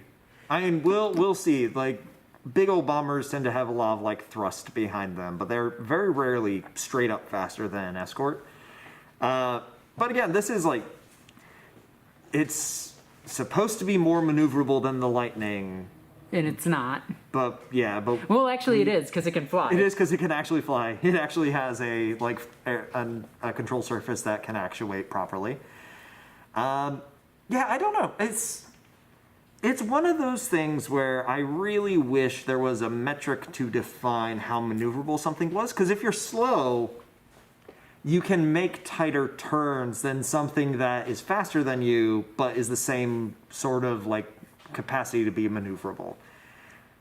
Because there is no real metric in 40k to show what that is, I couldn't tell you if this thing can turn a tighter turn than like an ME 109. And there's no rules for it in Aeronautica. Yeah, everything turns roughly the same. There's different maneuvers you can perform in Aeronautica depending on which plane you are in, but yeah, they're not like quite the same. Yeah, it's not enough detail for us. Yeah, it's not enough detail to where I'm comfortable making a judgment call on it, especially since like when you play the actual game of 40k, every aircraft just turns 90 degrees. Yep. No question about it. They just turn 90 degrees. And like simplicity rules-wise makes a lot of sense. Yeah, but something like this just suddenly banking. Yeah, turning 90 degrees and because that's a whole maneuver to turn 90. Yeah, I mean we could sit and figure out how far it's actually moving before it turns like 90 degrees and what that bank would look like, since we know how fast a Space Marine is and how fast he can run. Yep. And we know they move 6 inches. So if we could sit down and map that out. I am not doing that right now. Yeah.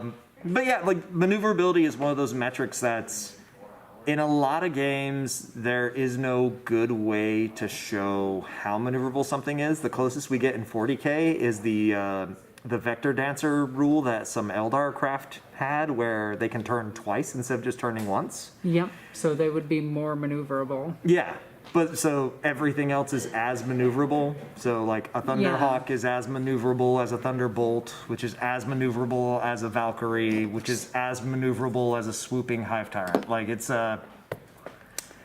yeah, there's no metric for it, so the discussion on that's just kind of a moot thing. Like everything else on it seems fine. It's a bigger, beefier Lightning. It actually has control surfaces that work. So this one gets the pass. This one gets the pass for me, just because it has a control system that functions, and it has a real-world comparison with the rocket thruster, and we actually can see the rocket thruster on the model.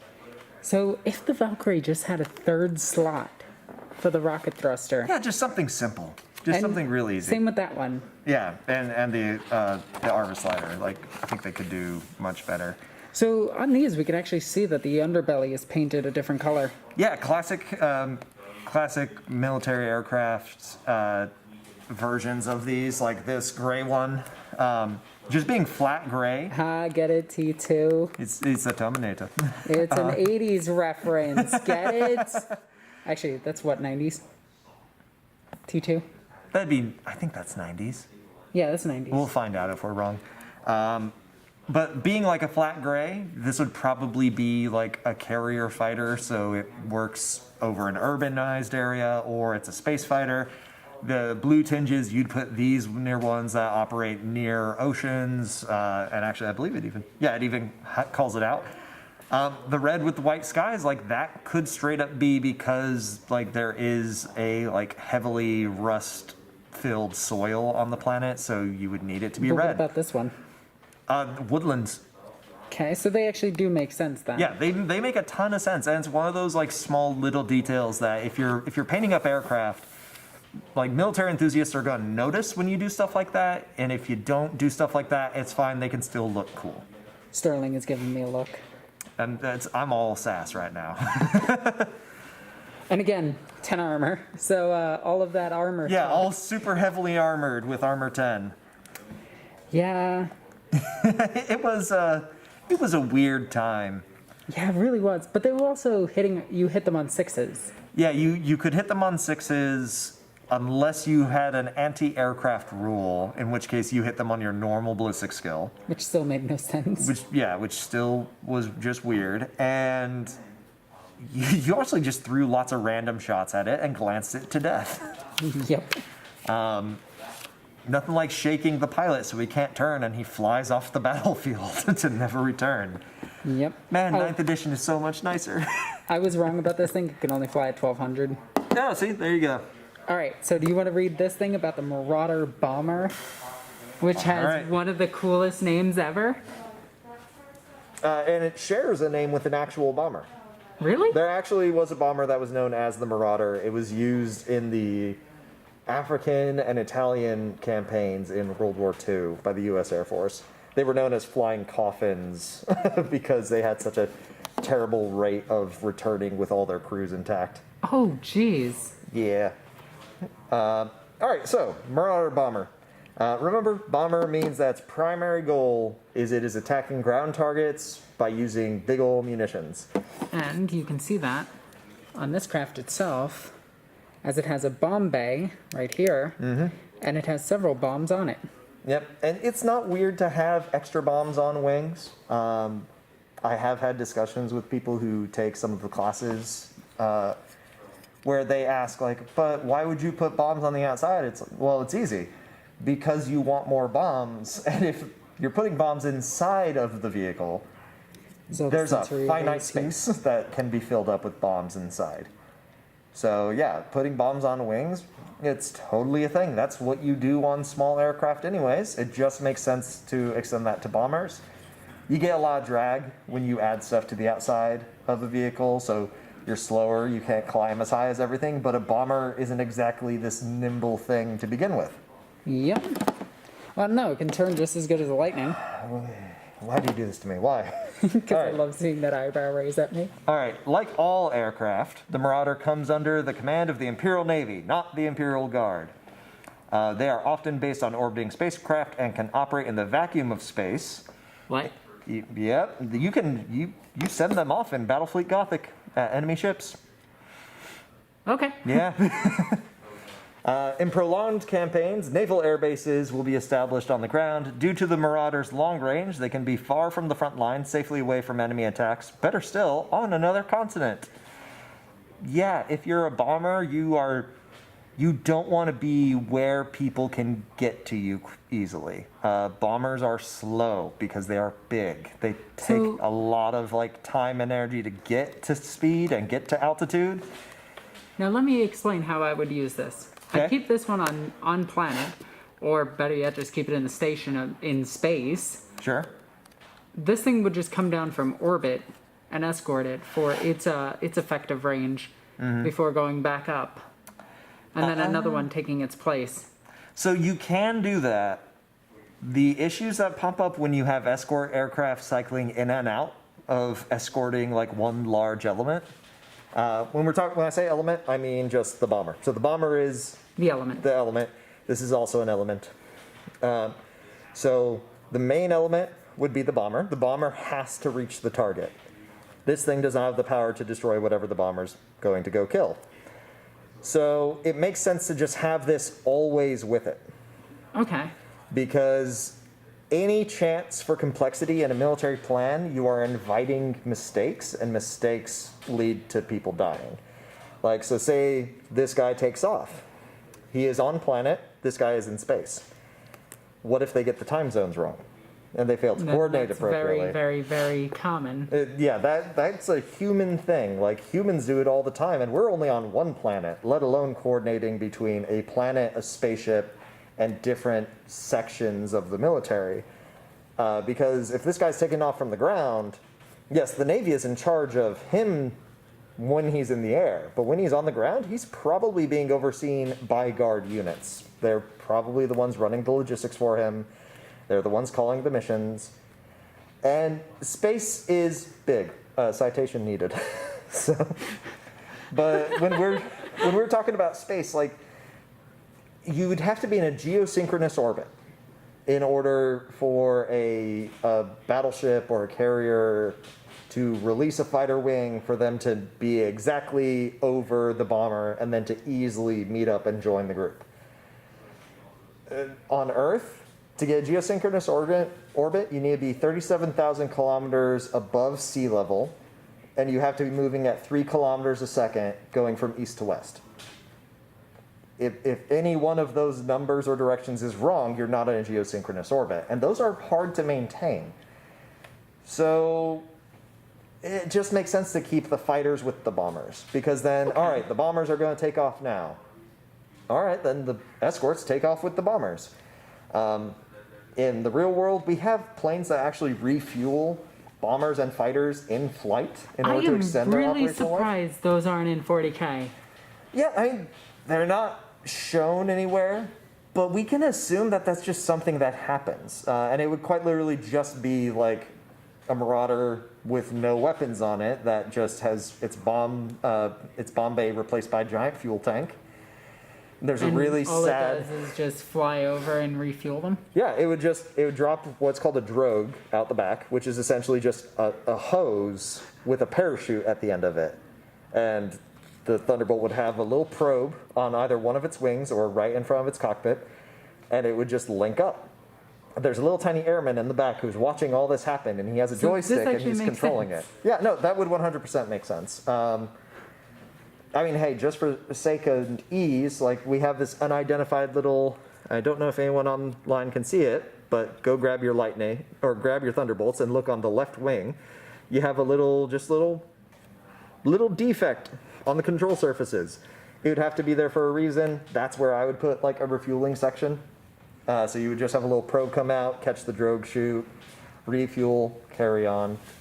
But yeah, like there is a whole other issue when you have elements joining like attack formations and attacking convoys and essentially just units in motion.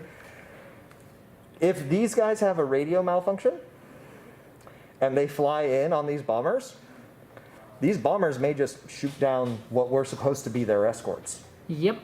Because miscommunications happen. They happen all the time, and no less so than when you're taking multiple military units and you're trying to make them all play nice together. Because everyone has different definitions of what things mean, everyone has different operation criteria, so eventually you just end up with a mistake, and mistakes get people killed. So, with that being said, carrying on. So, Marauder itself is the workhorse of the Imperial Navy.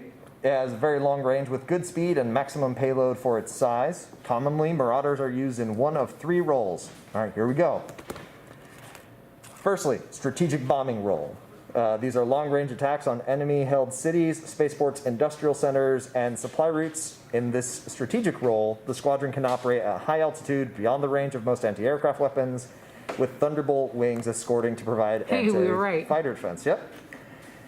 Secondly, in a free-ranging interdiction role, squadrons fly deep into enemy territory, seeking targets of opportunity, supply convoys, fuel dumps, troops in the open, etc. That just sounds like they just go, yeah, go that way, hope for the best. It kind of is. Is that an actual thing? Interdiction bombing is 100% a thing. We literally just tell a bomber with a wing around it we give him some intelligence. It's like, hey, we suspect that there is a fuel depot in this area. Use your best judgment. And there's a reason why, like, bombardiers have horrific post-traumatic stress disorders when they come home. It is a lot of stress to be like, yeah, no, I'm pretty sure that's a military target and not a civilian one. I'm pretty sure those are enemies. Like, oh no. In 40k, it would only get worse. Granted, you would be executed the moment you accidentally bombed like an Imperial Fist fortress or something.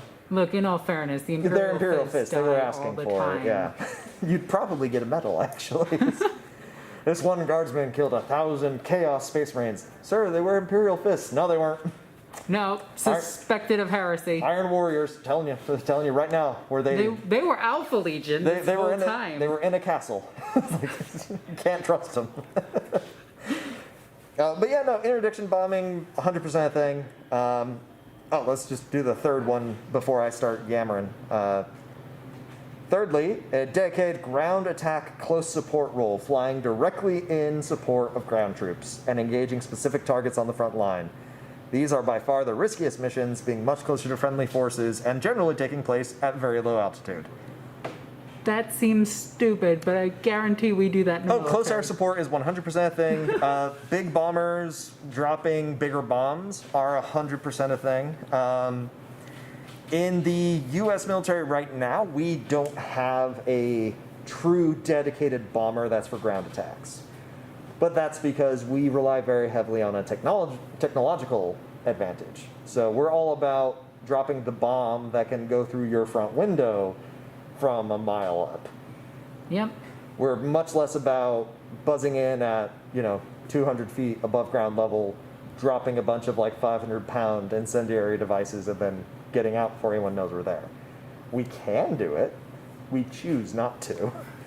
That's horrific. Yeah, it's the American form of war when it comes to air combat is if the bomber needs an escort, the Americans have already failed in their mission.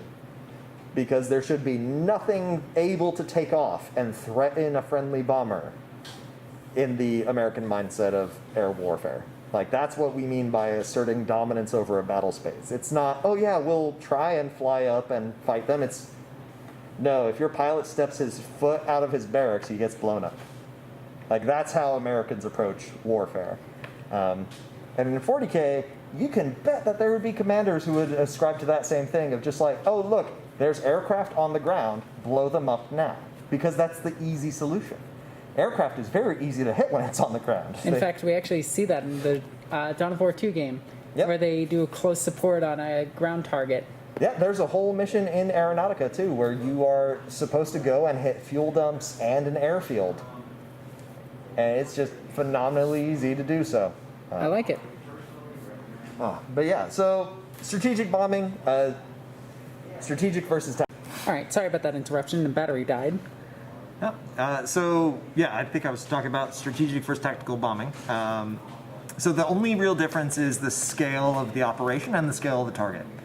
If you are doing a strategic bombing campaign, it means you're bombing cities and districts. If you're doing a tactical bombing campaign, it means you're bombing individual buildings as your primary target, not complexes or infrastructure. Strategic bombing would be how Americans firebombed multiple cities in Japan, Germany, like during the course of World War II. Tactical bombing would be how we approached it in Vietnam, where we weren't bombing entire cities, but we were certainly bombing like roads that people used, any sort of munitions dumps that we could find, stuff like that nature. And we also did that in Iraq as well. Yeah, in Iraq, we definitely asserted the air war dominance early on, and in Afghanistan, there were no aircraft to speak of. So tactical bombing, drone strikes, those kind of became the modus operandi, because we weren't fighting to control individual cities, we were fighting to control linchpin areas within a region. All right. So where were we? The close support. Yeah, close support missions are fraught with difficulty. The problem of identifying targets and getting the information rapidly and clearly to an incoming aircraft in time, whilst the situation on the ground is constantly changing, has been tackled in various ways. Different commanders and units seek their own solutions. Some units mark targets with weapons fire or colored smoke to indicate a target to a pilot. Holy crap, they actually use smoke launchers. Yeah. Standing orders might be that red marks a target, and anything with red smoke can be freely attacked by strafing aircraft. Some regiments deploy forward air controllers. These are usually Imperial Navy personnel who volunteer for the task for going in with the ground troops. These can be pilots with the experience needed to guide their comrades in onto targets accurately. Riding and communications vehicles, they can talk directly to the pilots overhead. A third tactic calls for a more coordinated approach. Pre-warned ground forces will withdraw prior to an airstrike, falling back a set distance before an air attack commences to allow room for misplaced bombs. Now see, they do tell them before they do bombing. Most of the time. Some of the time. Yeah. At least once.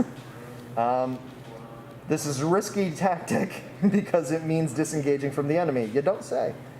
The Marauder is capable of flying all of its 3 missions types successfully, but it is felt that its payload is a little too small to be truly effective strategic bomber, and it lacks the correct weaponry to be at its most efficient in a dedicated ground attack role. It is the second interdiction role that the Marauder is at its most effective. So, close air support with bombers. Yeah, you can do it. There's a phrase that you hear a lot thrown around. It's called danger close. Pop quiz, Alexis, what's danger close? I don't know. All I know is there's a hazard close support unit for the Tau. Yeah, you're not wrong. You're not wrong. I'd give you a cookie if I had one. But I have Dunkin' Donuts. yeah, you enjoy that.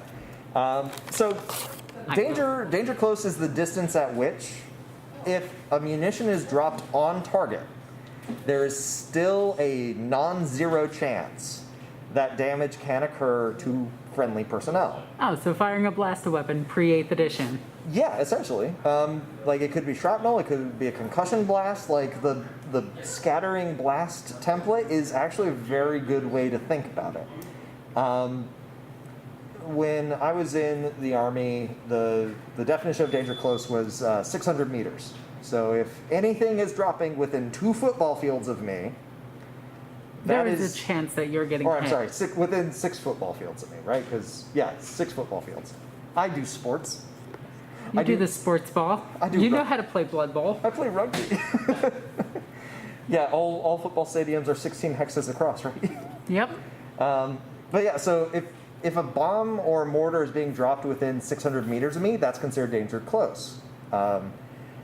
Now, granted, you can still drop them. You can drop them like very, very close to an individual. I think it's like 200 meters is when the percent chance of you being incapacitated equals 1%. Ah. So that kind of gives, and that depends on the munition and it depends on the situation, but that's like a general rule and guideline is the closer you get, the riskier it gets, which makes sense and is logical, but there's actually a lot of math that goes into it to tell you exactly how close you can drop a certain type of munition. And there are combat air controllers they are from the U.S. Air Force.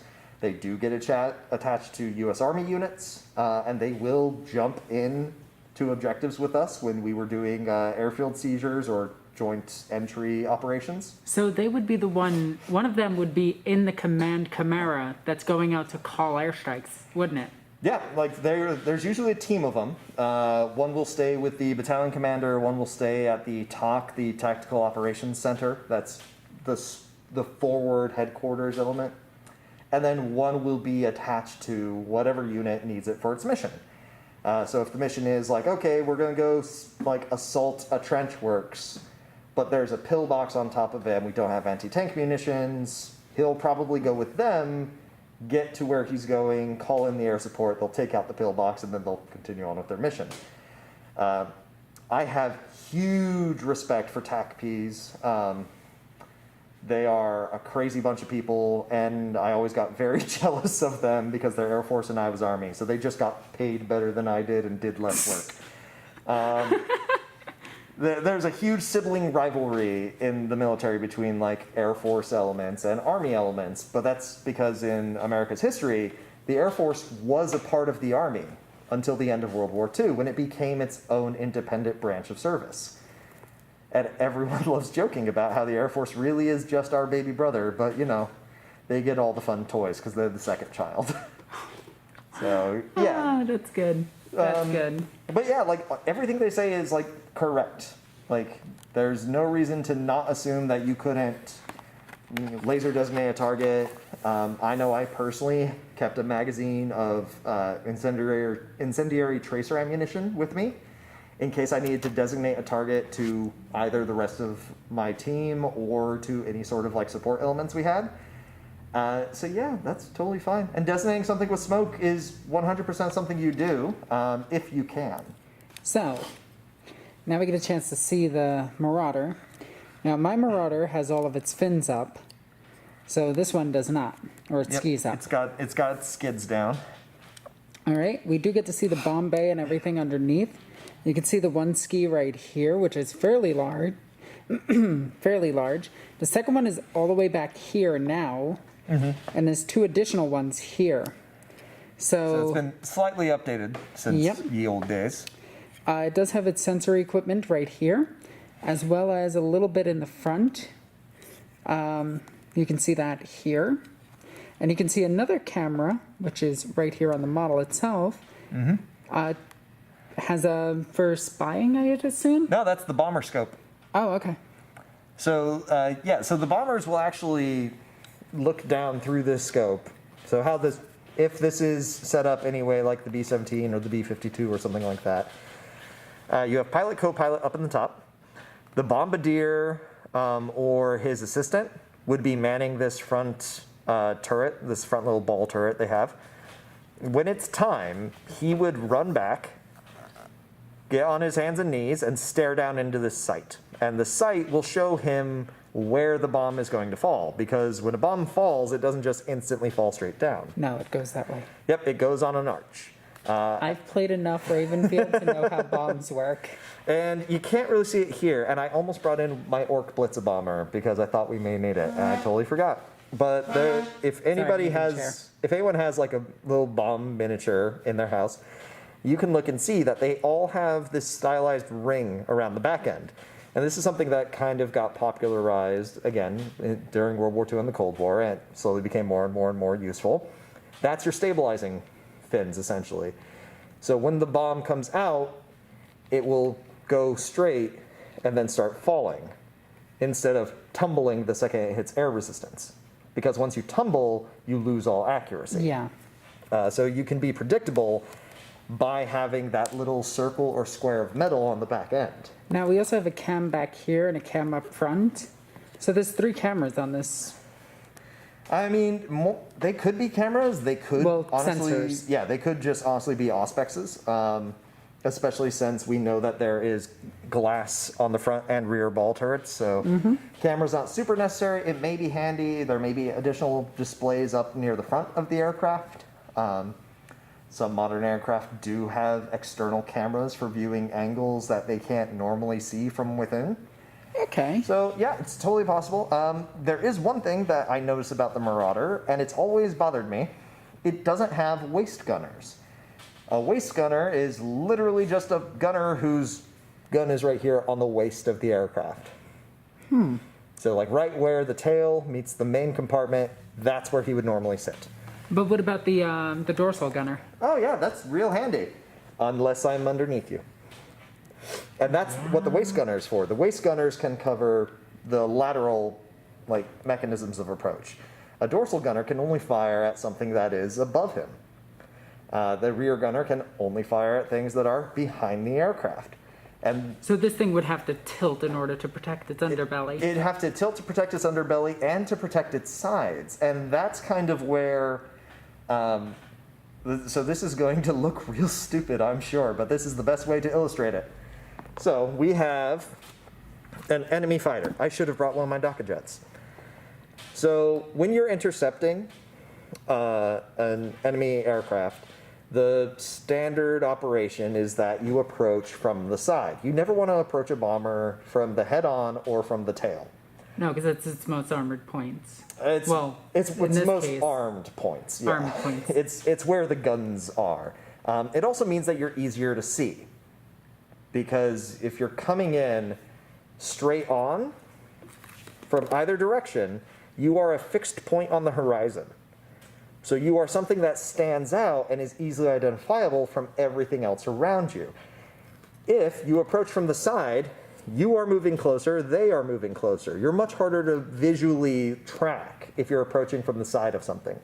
It's why getting T-boned in a car is much more common than a head-on or rear collision, because you can't see something out of your peripheral as well as you can see something that you're seeing straight on.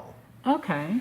So how you would normally approach this is, if let's say you're the attacker, I'm the bomber. I'm just Alright. tiddling along, do. I'm gonna go blow things up. You'd come in, and you'd be angled to meet me. Yeah, 'Cause you're always You want to aiming- go for a point in front of in front of it. You're and always that's also where you want to aiming fire where you're your gonna go. missiles. Missiles, depending on the system they use, you could direct aim them at me and then they fire, get a radar lock, and then track me, or you'd have to fire them closer, then some sort of mechanism would determine when they detonate. Okay. That's a whole, missiles are weird because you can call almost anything a missile, and there's always exceptions that prove the rule sort of situation. But since we know that the Thunderbolt has las cannons and all that kind of stuff, it would want to aim It wants to get its nose in you. yeah, it wants to get its nose into you when it gets closer for las cannon ranges, and then it's going to pivot to aim in front of you for autocannon fire. But so what you do is you start firing as you come into being behind, and then once you are directly behind, that's when you just fire every gun you have. Your main goal, if you're ever firing at an enemy bomber, is to take out engines. because bombers are heavy. And they need every ounce of power they have if they have their full load and capacity. Okay. So you take out one engine, this thing's going down. It's definitely not going up. Yeah.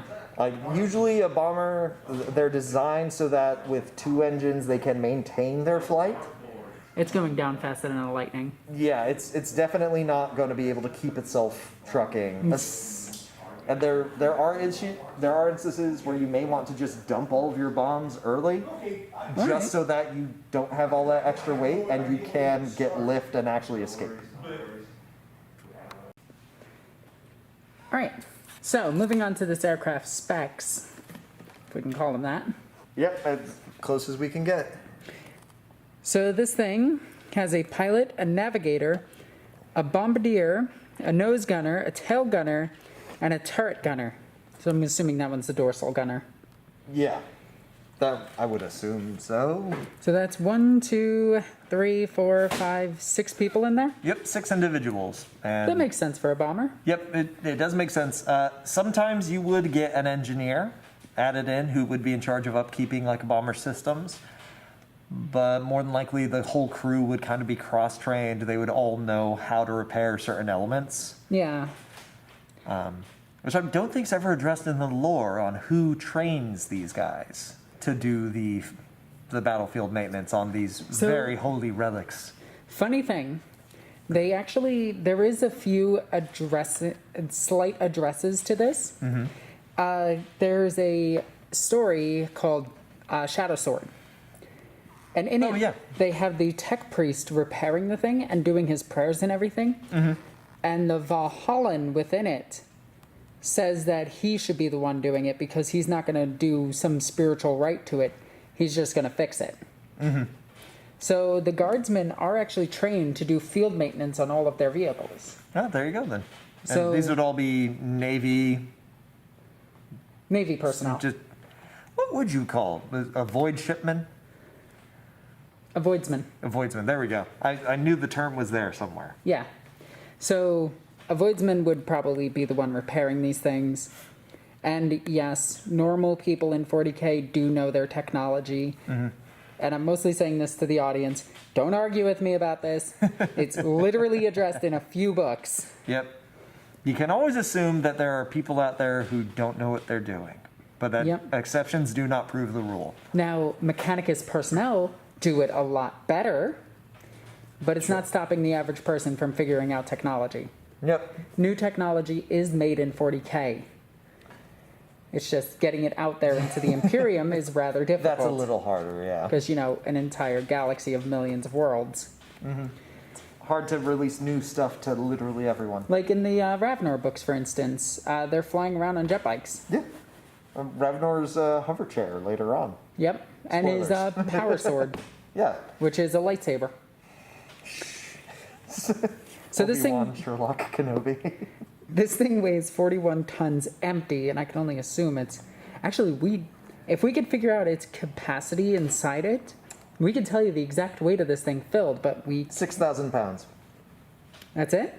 Yep, it can carry 6,000 pounds worth of bombs. Ah, there it is. Yep.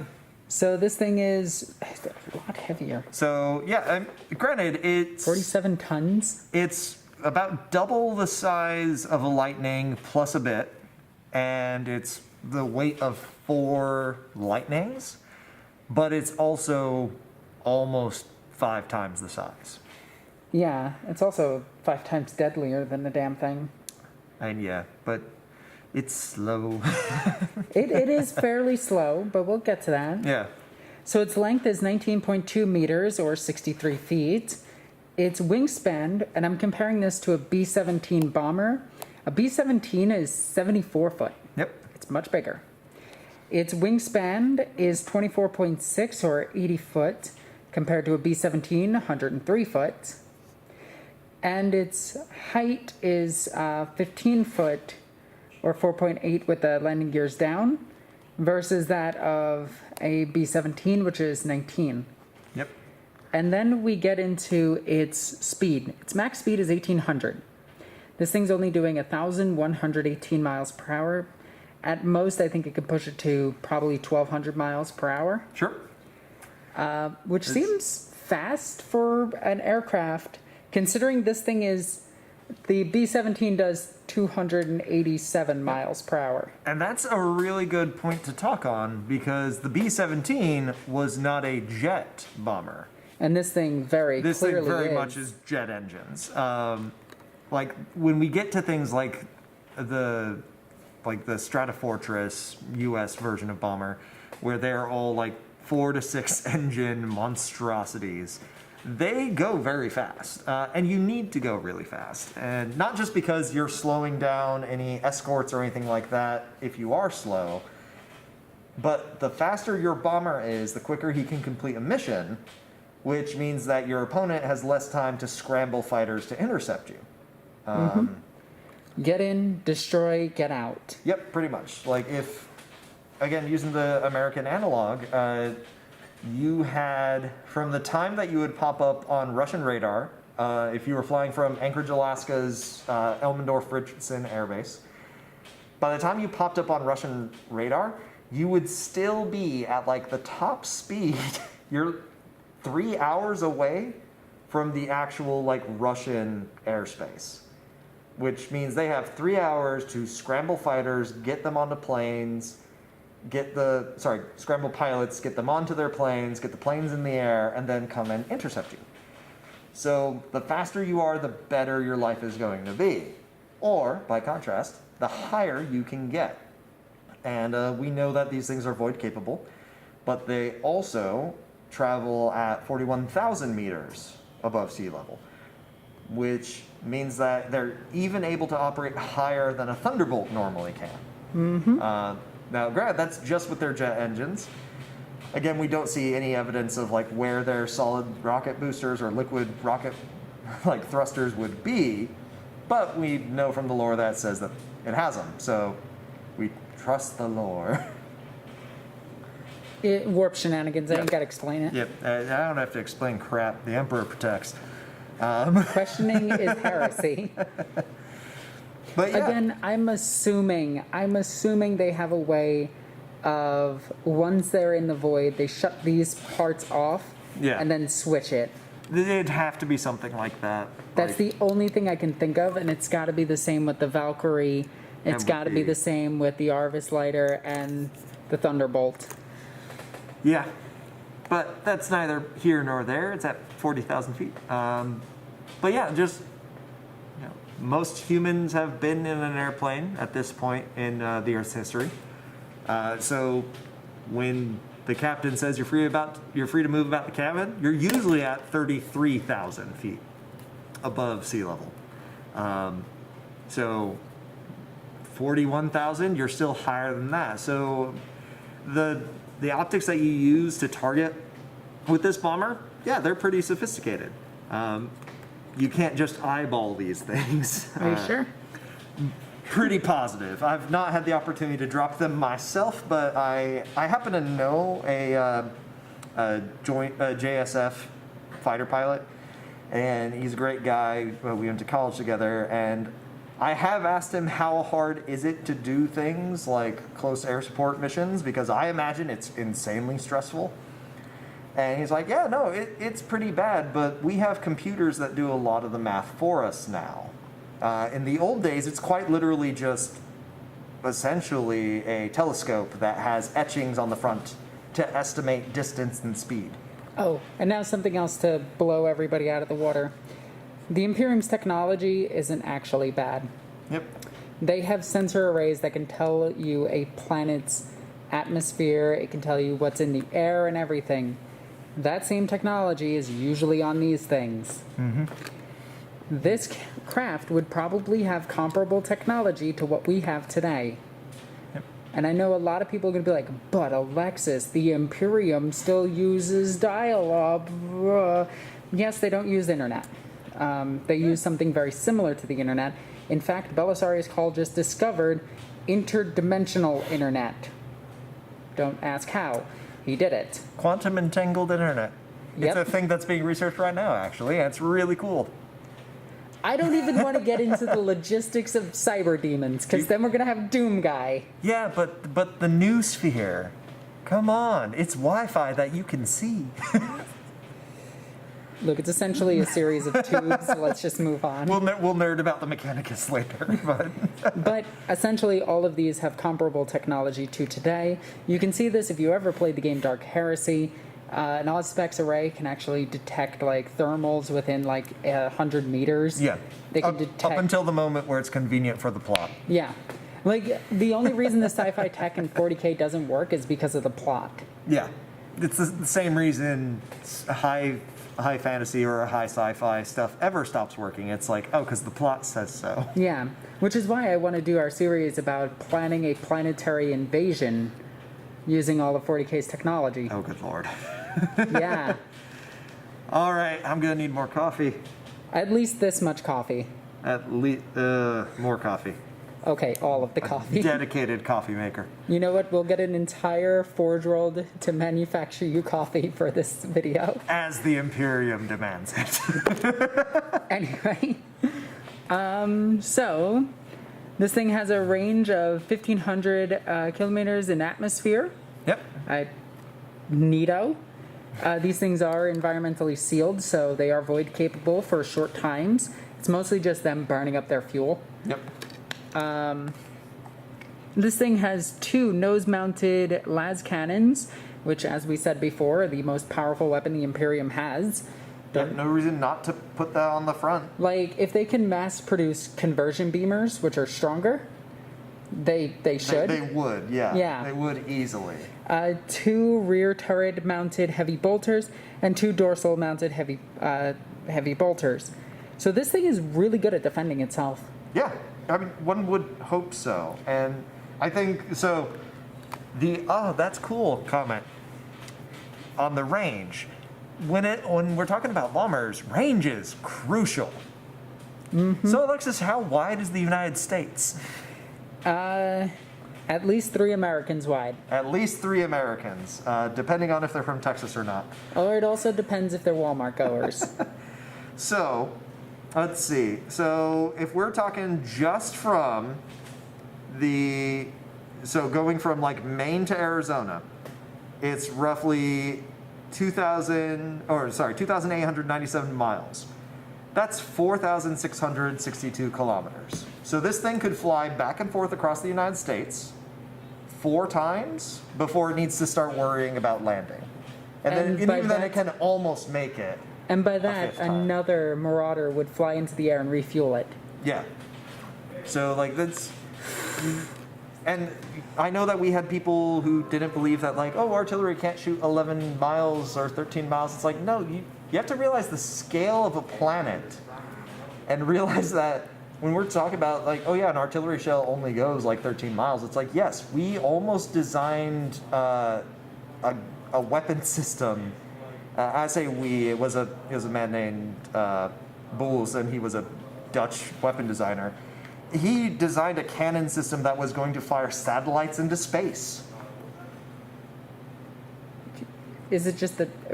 It was called the Babylon gun. And he almost did it, but then, Saddam Hussein backed him, and we all know what happened to Saddam Hussein later in life. So, like, these things are...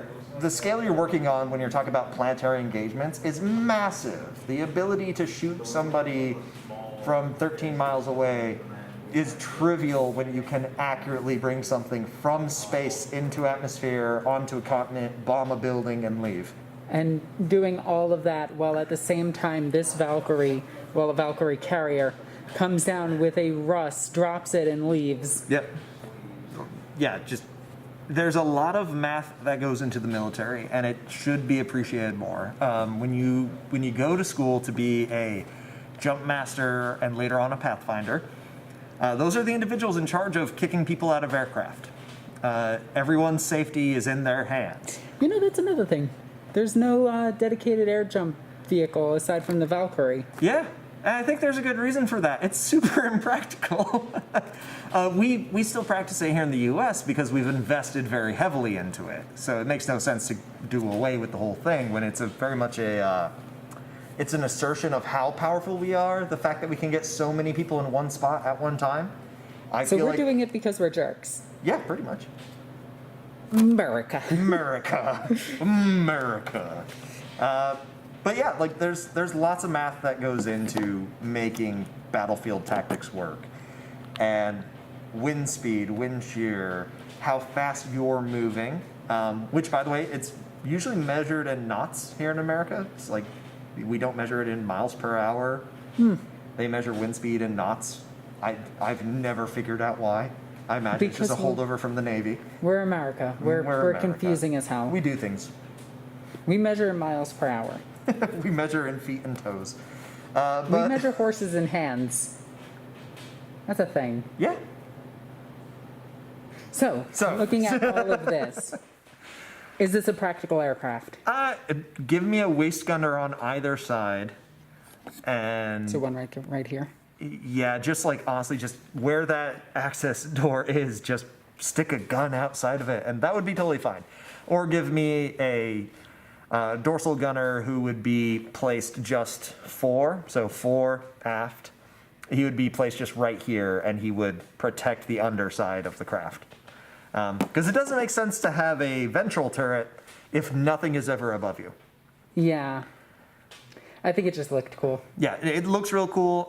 Its design very much mimics lots of like real world like bombers. But what do you think about a 1,200 mile per hour bomber? Yeah, that'd be cool. I mean, it keeps up with a lot of other contemporary aircraft. Jets let things go fast. I don't need a citation for that one. I feel like that's just something that's common knowledge. Jets go fast. Jets can go vroom vroom real good. But yeah, like I think it's totally fine. I don't like it's 6,000 pounds on the interior and it's 6,000 pounds on the exterior. Just notice something. So the main gun on this thing, The las cannons, yeah. it does have the battery packs. Oh, there you go. So it doesn't take from its own energy source. Cool. And it's only 40 shots from the battery packs. But I doubt this thing's shooting that much. So it's 20 trigger pulls. Yeah. So you literally just get it lined up and you pop a plane. Yeah, pretty much. You kill a Daka jet very dead. Yep. But yeah, like it's dropping, was it 12,000 pounds of munitions, and then it's leaving, and that's if it's fully loaded. That's totally fine. Oh yeah, this thing's dropping 12,000. Yep, 6,000 on the interior, 6,000 on the exterior. Now, when you put extra stuff on the outside, you get drag, and drag is not good for you because it increases your fuel consumption. It's called parasite drag whenever something is added to the outside of an aircraft and causes drag. So, fun little terminology there. But yeah, I Does think it get a pass? I really want it to pass. I really do. A lot of its fundamentals are there. But the lack of waist gunners on something that is that big, but you have space for a dorsal turret, that's why I'm going to say no.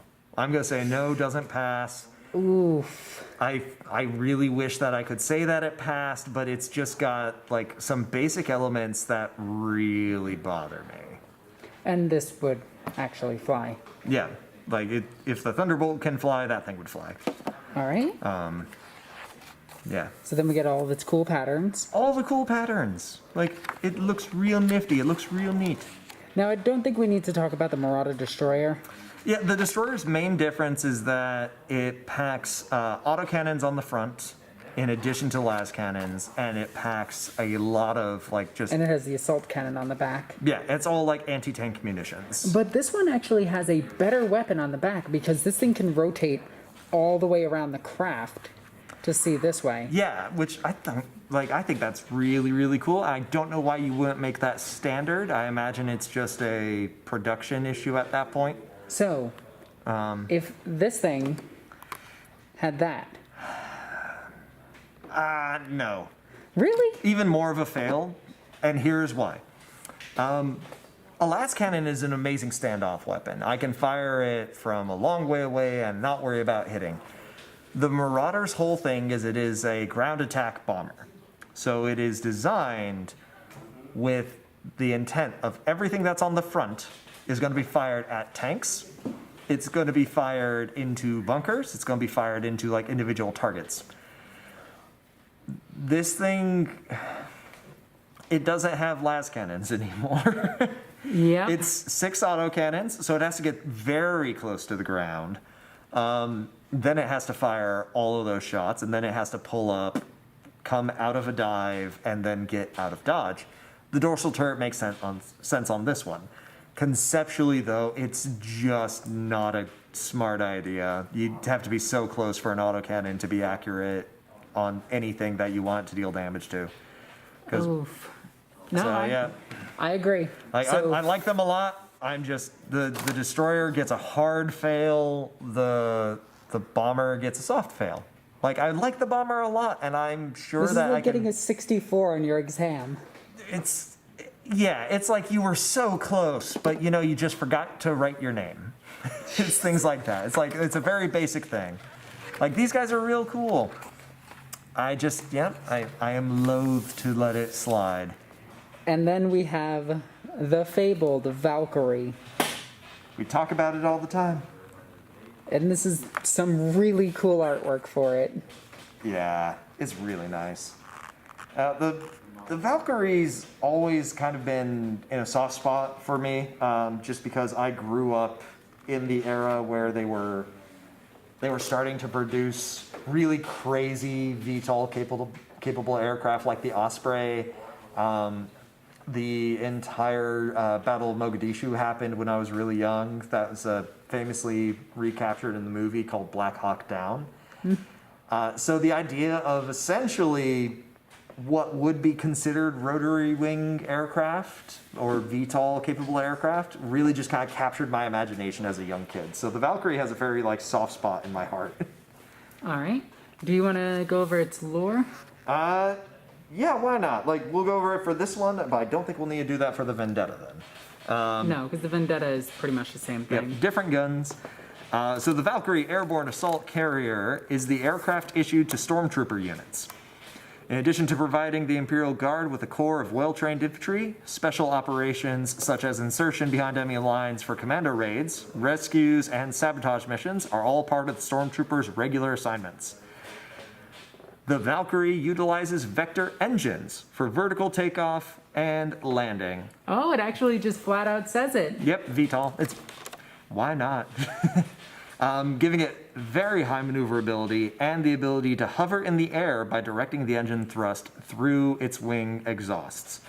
It is an atmospheric aircraft and cannot operate in the vacuum of space. Yet we've seen it operate in the vacuum of space, and there's other lore sources that say it does. Yeah. Although they do say it can be sealed against hostile environments.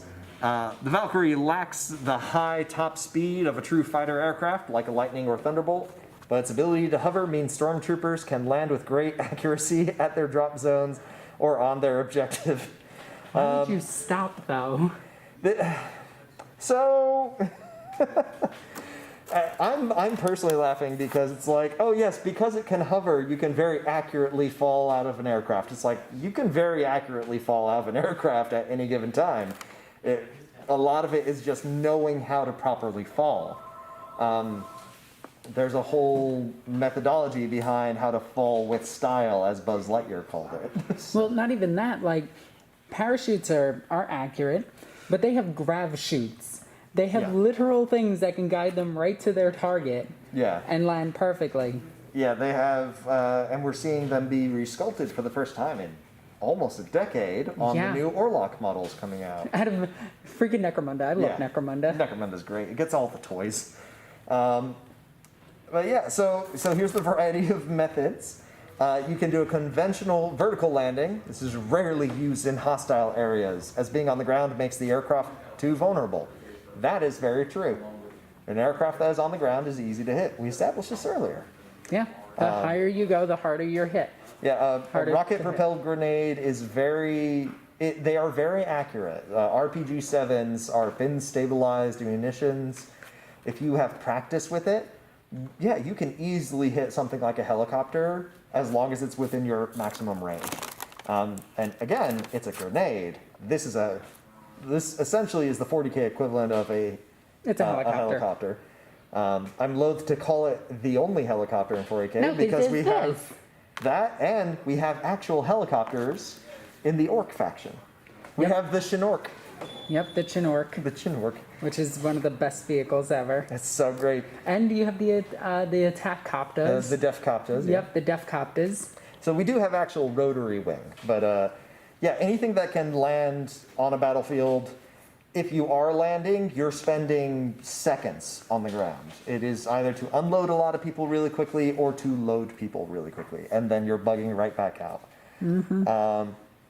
So what is it? Low hover, just 2 or 3 meters above the ground, allowing troops to jump to the ground. Yeah, you can. I would not recommend jumping out at 3 meters though, because that leads to somebody like. It's 9 foot in the air. You're breaking an ankle. Yeah, very easily. And with all the weight on top of you, you're gonna have to roll. Yeah, one day I'll go over exactly what like a real world infantry like outload looks like and how guardsmen compare to it. Proud to say that 40k does very well in that regard, but like you are so much heavier in a combat load than you are normally. Like jumping slick from an aircraft, so that's no extra gear, no weapon or anything like that. You still hit with enough force to break bone if you do it incorrectly. Yeah. Especially if you hit with a heavy weapon. Yeah, that's why like we tend to kick those out of the door in their own protective little cases, and we just pick them up from the battlefield later. That's really funny, actually.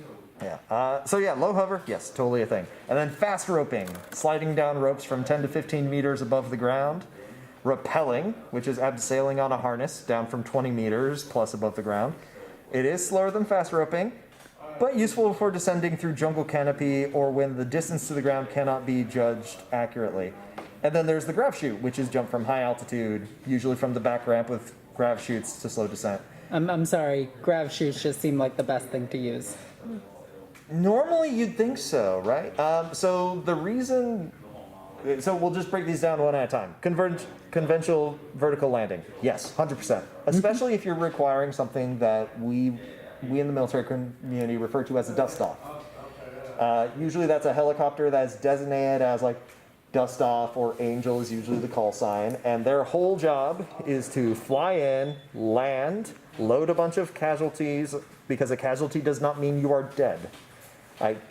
I have to reiterate this in my classes so many times. A casualty just means somebody who can no longer fight under their own power. So, like, you've lost a leg. Congrats, you are a casualty. You've lost an eye. Congrats, Hey, you Rico, are a casualty. you're dead. Yeah, exactly. Rico is the classic example of a casualty because it's like, oh yeah, no, he's not fighting. Like, he gets a giant bug beak through his leg. But yeah, so like you land, you load all the casualties, and you take right back off. That would be a conventional vertical landing. Like low hovering, yes, you can low hover and kick a bunch of troopers out onto the ground. I have seen it done. You tend to not do it because if you're booting people out like a few feet above ground level, you may as well just touch down at that point. Yeah. Like, there's not a lot of like, it may be uneven terrain, may be a reason why you're Yeah, kicking but people we've out. seen helicopters be able to just lightly hover above the ground. Yeah, it's I mean, I've seen a Chinook pilot spin this massive helicopter around and drop the tail ramp onto the roof of a I three-story saw building. the pictures for that. Yeah, that's happened more than a few times. That's one of my buddies from the 160th, and like these guys could be insanely talented with these aircraft. They are masters. But just because one person can do it does not mean everybody can do it. Like, the exception doesn't prove the rule. It proves that something cool can happen once in a blue moon. So, like, doing the low hover would be like there's boulders, there's, like, debris from detonated vehicles, and you're just trying to get people out of the aircraft and onto the ground and into the fight.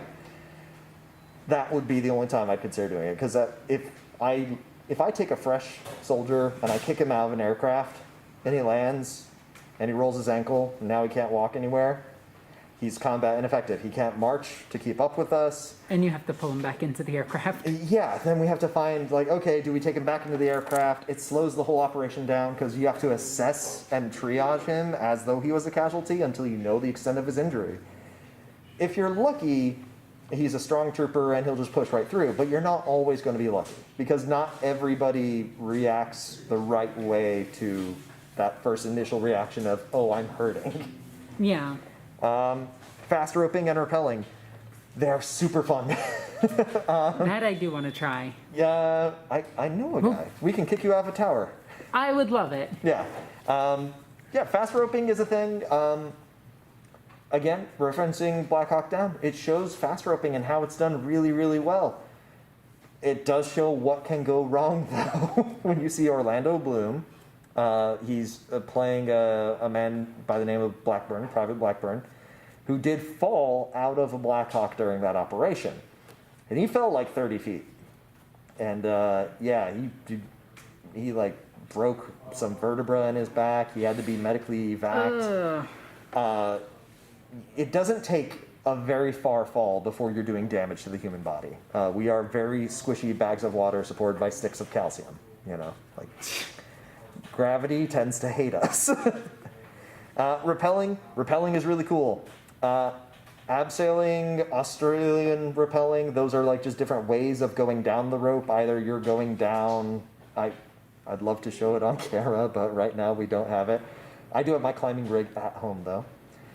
So maybe one day you all will get to see me like rappel off of the rafters here at the store. We've done it once before, we'll do it again. But it's really handy. Like, yes, it is much slower, but it is also much safer.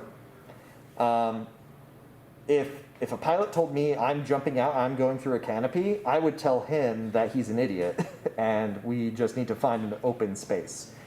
Or just, it's the Imperium, just blow a place clear. Yeah, if you're doing a stealth insertion into a jungle, you would bring what's called a jungle penetrator anyways, and it's literally just a big old cage that can break through branches and stuff. If we're doing an even stealthier incursion, still, you don't want to go through a canopy of trees because there's lots of pieces of equipment that a branch can catch you on. And anytime you're slowed down, the whole operation is slowed down. So Is it bad that the insertion to like clear the trees in my mind was a bunch of Elysians looking at the one catachan or catacan in the group and they just throw him out first and he just blows up the trees? All right, we're clear. I 100% had a guy, he was from Hawaii, and we would joke all the time that if we ever had to go into a jungle, he would be the first one out because he carried a massive machete on his rucksack the entire time I knew him. And we're like, yeah, we'll just throw you out there and you can just swing your machete till you reach the ground floor. And he loved that idea. Did you ever do it? No, never once. We went to the Philippines jungle school together. Like me and a bunch of other guys from our heavy weapons company all got to go, and it was a really cool experience. But even they said, "Yeah, no, we don't do that. Why would you? It's stupid." Like it's. Are you telling me the catacans are stupid? Yeah, I am saying that the catacans have a very skewed sense of what is easy to do. I agree. Yeah, OSHA does not exist on Catachan. OSHA and not safe for work essentially mean the same thing. Yeah. But yeah, no, those are all viable ways to jump out. Grav shooting. If we're talking about military parachuting, it is fast. You may think it's like, oh, they're jumping out way high up and they have minutes, because everyone has seen those fun little videos of civilian skydivers. That's not military parachuting. military parachuting is like what, less than 30 seconds? Around there. It's anywhere from 800 feet to 1,000 feet above ground level. Depending on the size of the drop zone, you have 10 to 15 seconds to get as many guys out the doors as you can. So what you're telling me is this thing comes in, does its bombing run, with this thing right behind it, and as it's going, you just jump out of it. I mean, yeah. Because this thing's doing a low ground bombing. I mean, yeah, I wouldn't want to drop right on top of something that was bombed, because if something was just bombed, that means that there could be enemies alive down there. Well, that's why you're being dropped in. Go kill them. Yes, I would like to drop off next to the impact area, ma'am. No, you don't get that luxury. That's heresy. All right, sounds good, ma'am. And then I would turn to my troopers and be like, all right, boys, here's the deal. We're going to die. The old lady of the woods has decided today we die. But yeah, no, like grav shooting, if it's like modern parachuting, you're out, you have the initial shock of your chute is opening, or in this case the grav chute's thrusters are firing. It'll jerk you around in this big old harness, which is super uncomfortable. you get like 10, 15 seconds of just enjoying the fall down. And then you're out of your harness, you stow your gear, you hide it, you destroy it, you collect it into like a central location, whatever your mission procedure is. I think the Elysians actually keep theirs. I wouldn't be shocked if they did. I can almost guarantee, though, that they are taking them off the second they land. And then they are throwing them in the Chimera. They will recover those later, because harnesses are super uncomfortable.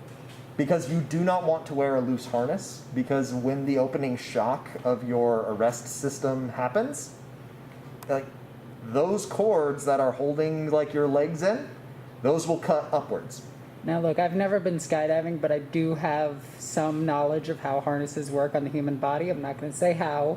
Sure, of course. But I fully agree. Yeah, no, it's you want everything nice and snug, because a shock to your system could actually seriously damage you. And this isn't static shock. Yeah, this is not static shock. All right, I'm done. But Michael B. Jordan's playing him. That's really cool. I know, right? All right, that was for the 90s kids. So yeah, like grab shooting, parachuting, it's really fun. One day I'm trying to get everyone in the shop to go parachuting with me, because the owner is also a former paratrooper, so All I'm hearing we've is done it a lot. It's real fun. It's just real scary your first time. all I'm hearing is Alexis is afraid of heights. Let's throw her out of a plane. I mean, I didn't know you were afraid of heights till right now, but yes, that is what I'm saying now. Great, I'm gonna get thrown out of a plane, everybody. Yeah, you are. I am gonna vlog the whole thing. There is a skydiving company like 5 miles from here. If I die, you post that on my YouTube. So I'll delete your hard drive afterwards. You got it. That's the standard deal. Anyways, focusing in. So the Valkyrie is an advanced piece of hardware containing many systems comparable with those found in Space Marine vehicles. Only a few Forge Worlds can manufacture them, and all the Valkyries that are built are supplied to the Stormtroopers or Drop Troop Imperial Guard regiments, such as those recruited from Elysium or Huracan. I almost read that as Harkonnen for a second. Nope, now they're I was like, Harkonnens. oh, Doom reference. Cool. Yep, they're Harkonnens. So, as well as carrying troops, a Valkyrie can also be used to transport support equipment, such as the Cyclops, Tarantula sentry guns, and other heavy weapons. When carrying heavy loads or traveling long distances, the aircraft must be equipped with fuel tanks. These replace the underwing Hellstrike missiles, but give the aircraft extra versatility as a heavy lifter. Only Makes the sense. very best Imperial Navy pilots fly the Valkyrie. These pilots consider themselves an elite force in their own right. They are trained for dangerous insertion missions behind enemy lines, night flying, and maneuvering the Valkyrie, or maneuvering the aircraft at close confines and at very low altitudes. Each Valkyrie has 4 crew, a pilot, a co-pilot, who is also the weapons operator, and 2 door gunners to fire the heavy bolters. That crew complement makes sense. Those door gunners, though, wouldn't be door gunners primarily. That wouldn't be their main job. They would be crew chiefs. So their entire area of responsibility is everything that is not the cockpit. Doesn't matter what you're carrying. If it is medical casualties, they're in charge of it. If it's, Just want to point this out. This thing has a way of defending its sides. yes, it does. Which is But, cool. you know, elite troops, I watch these things get taken out by storm boys. Yeah, I mean, to be fair, no one expects a like 300-pound fungus gorilla hybrid to jump out of the sky on a rocket. A fungus gorilla hybrid. Tell me I'm wrong. Tell me I'm wrong. No, you're 100% I right. play orcs, and I am very much aware of what I'm playing. In all fairness, I don't know how any pilot would deal with that. You don't, honestly. It's kind of like that scene from King Kong where Kong is just smacking all the planes the helicopters out of the Yeah. sky. And then when they're on the ground, they're just like, yo, we did the best we could. We didn't know what the hell we were going against. Yeah, it's, I don't know, like swarms of like gargoyles or like Ripper sky swarms. It's like, as a pilot, how do you deal with that? And I just don't really think there's a good option for you. Yeah. Other than just, all right, let's just, everyone shoot all the guns and we'll just hopefully get through this. This is the one time you'd want, like, Burt guns in front of you. Yeah, I mean, I will say that the way they describe Valkyrie pilots, those are 100% how rotary wing pilots act. Like, they act like they are just the best thing on God's green earth, and a lot of them are, because they are very, very skilled by and large. I have accidentally been kicked out of the back of the aircraft. I broke my back in a helicopter incident. I almost died in a separate one entirely. Like, You had an extra life, don't worry. yeah, I'm down to like half a heart. So, Oh, jeez. but like Valkyries, the way that they're described in the lore and the way that I've always seen them played is very reminiscent of modern day rotary wing aircraft, or the Osprey, which is a vertical takeoff and landing with actuating propellers. So yeah, like these things are real cool. You don't want to be in one when it crashes. If you're in the back, like you are rolling the dice and it is all luck at that point. Yep. Because when these things crash, they crash hard. Now, from a design standpoint, does it make sense? It actually kind of does. The low swooped wings are a little strange, especially since you're supposed to have door gunners. That's the one thing that I've noticed. Yeah, because the door is right behind there. When you build a Valkyrie, there's an option to have the rear gate open. Which is what they did in the Space Marine game. They opened up the Yep. rear gate so Jump Titus out the could back. actually shoot the heavy bolter out of it. Yep, and that's 100% what you do. Like, helicopter gun mounts tends, if you're in a Chinook, it will always be on the rear. They don't use the side doors, which side doors do exist on some models. But you almost always have your weapons on the rear of the aircraft when you're talking about rotary wing. Just because they are so maneuverable, there's no reason to try and play a strafing game unless you're in like a Black Hawk, which doesn't have a rear access ramp. Those only have side doors. All right. Which is kind of like an American thing. Like, we don't really do it all much. Like, honestly, the Valkyrie looks like a Hind, which is a Russian attack helicopter. Yep. It's the magic school bus got stolen by a Spetsnaz agent, pumped full of steroids, and given an AK. That's what a Hind looks like. And anyone who sees a Hind will see that image in their head. And it's very apt. The thing is a school bus with rocket pods on the side of it. And it does have the same, like, downward sloped wings. I do know for a fact that you can put a door gunner in that. However, the crew compartment that's on a Hind is offset from the wing. So it's not, like, directly under like the Valkyrie is. So having a door gunner, totally viable on a Valkyrie. Like, you could do it. Yeah, if He'd they just just- have to be very careful of what he's shooting at. If they just switch the positioning so that the door opened this way. Yeah, he's not firing forward. He's definitely firing at pursuers, or the vehicle is going into like a banking turn over a battle space, and then he's firing down into. Yep. Similar to how Americans use the Huey and the UH-60 as essentially little miniature gunboats.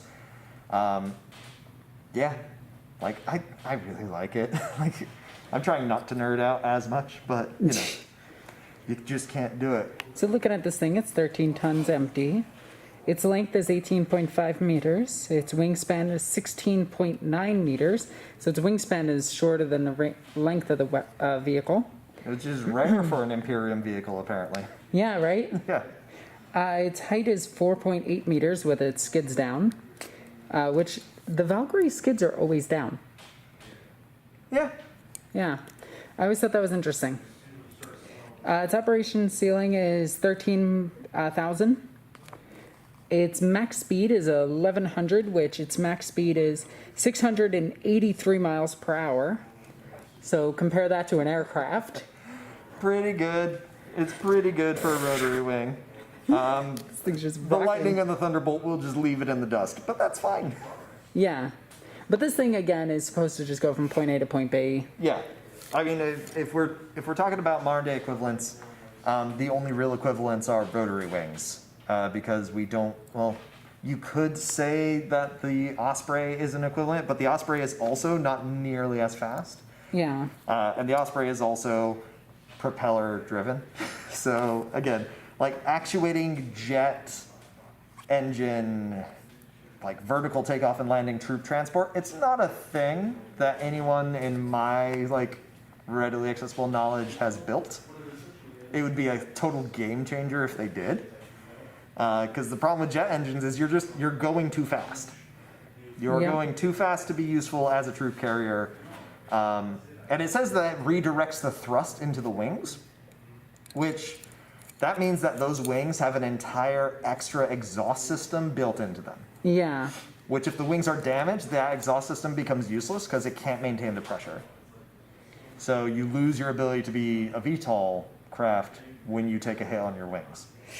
Oof. Which is hard. But like when we're talking about just like standard aircraft, like helicopters, like Sikorsky is the company that makes the UH-60, and the UH-60 has been modified by tons of NATO countries.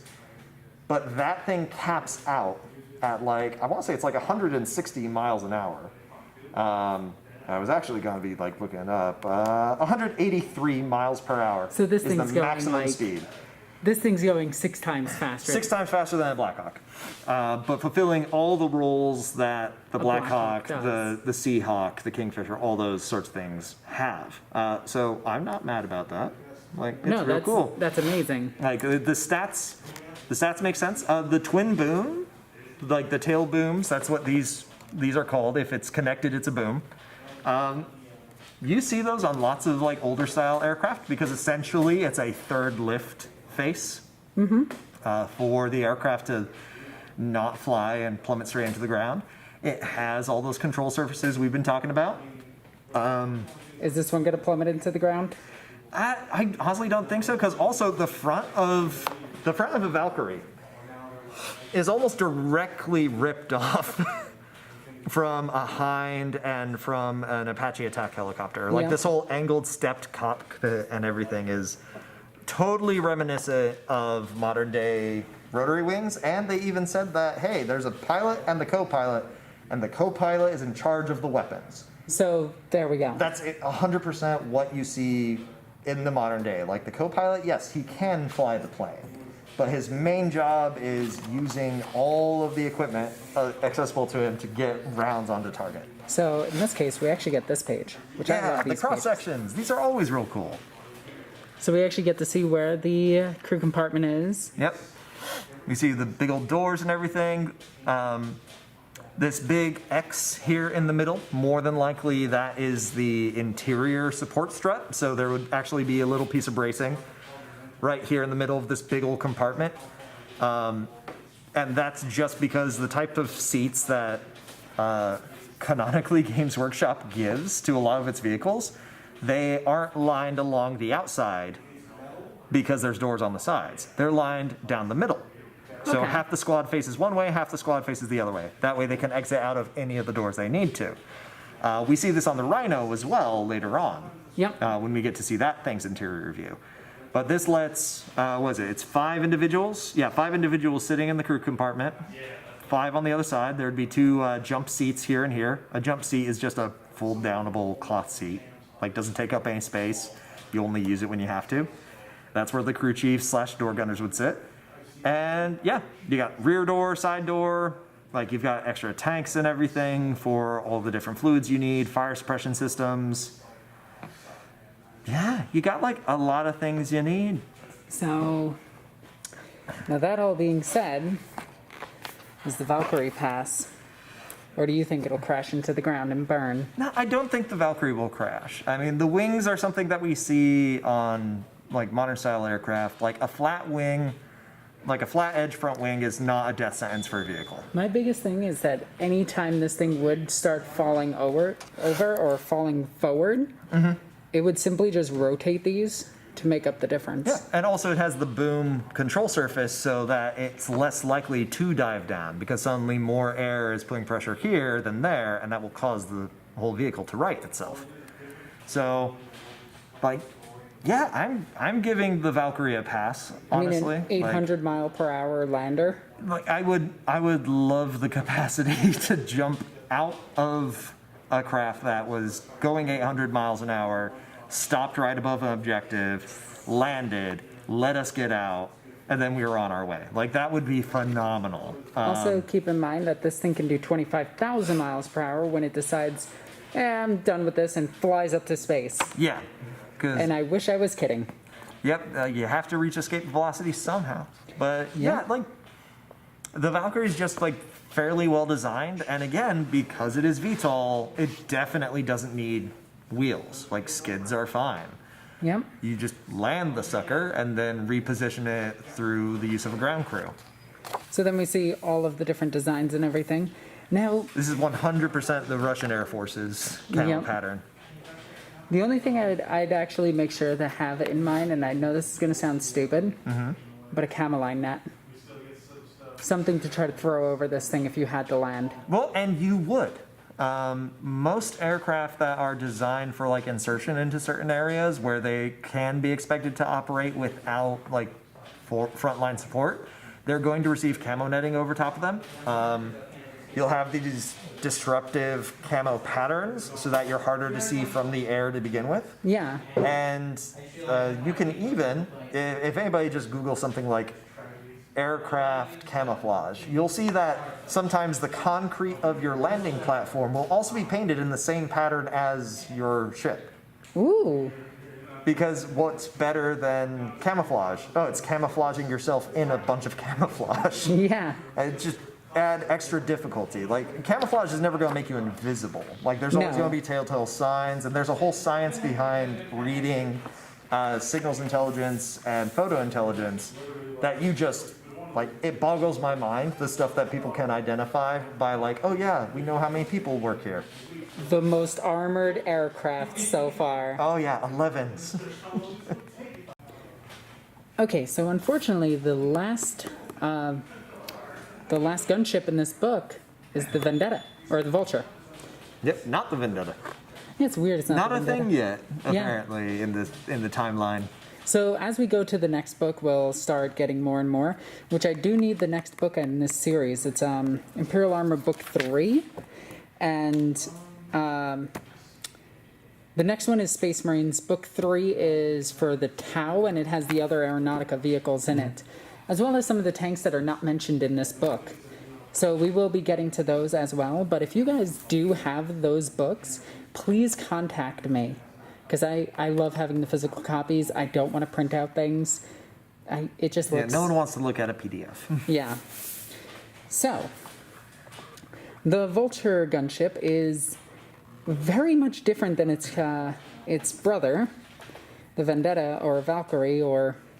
Yeah. Yeah. It is all about shooting. It doesn't have a transport capacity. It actually has no like rear cargo area at all. And somehow it can still operate in the atmosphere. Yep. Yeah. In and out of. So it has to be something in here that allows it to. Yeah. There's got to be like a weird fuel mixture that they use to get into and out of space. But yeah, as you can see, like they've just replaced the dual engine format of the Vendetta to one large engine, sacrificing the crew compartment. Size-wise, it's almost identical. It is, yeah. Yeah. And it has more guns. Yeah, all the guns, all the different munition types, from like rocket pods to what is it? Gatling guns. Yeah, Gatling guns, 'Cause this thing's- ammo drums. This thing, what you do is you just take the 2 Punishers Yeah. and you get 40 shots with it. Yep. You can take missiles. You can take las cannons, and Auto cannons, you missile could launchers. take multi-lasers. If you're dumb, you could take multi-lasers. If you're on a budget, you can Yeah. take multi-lasers.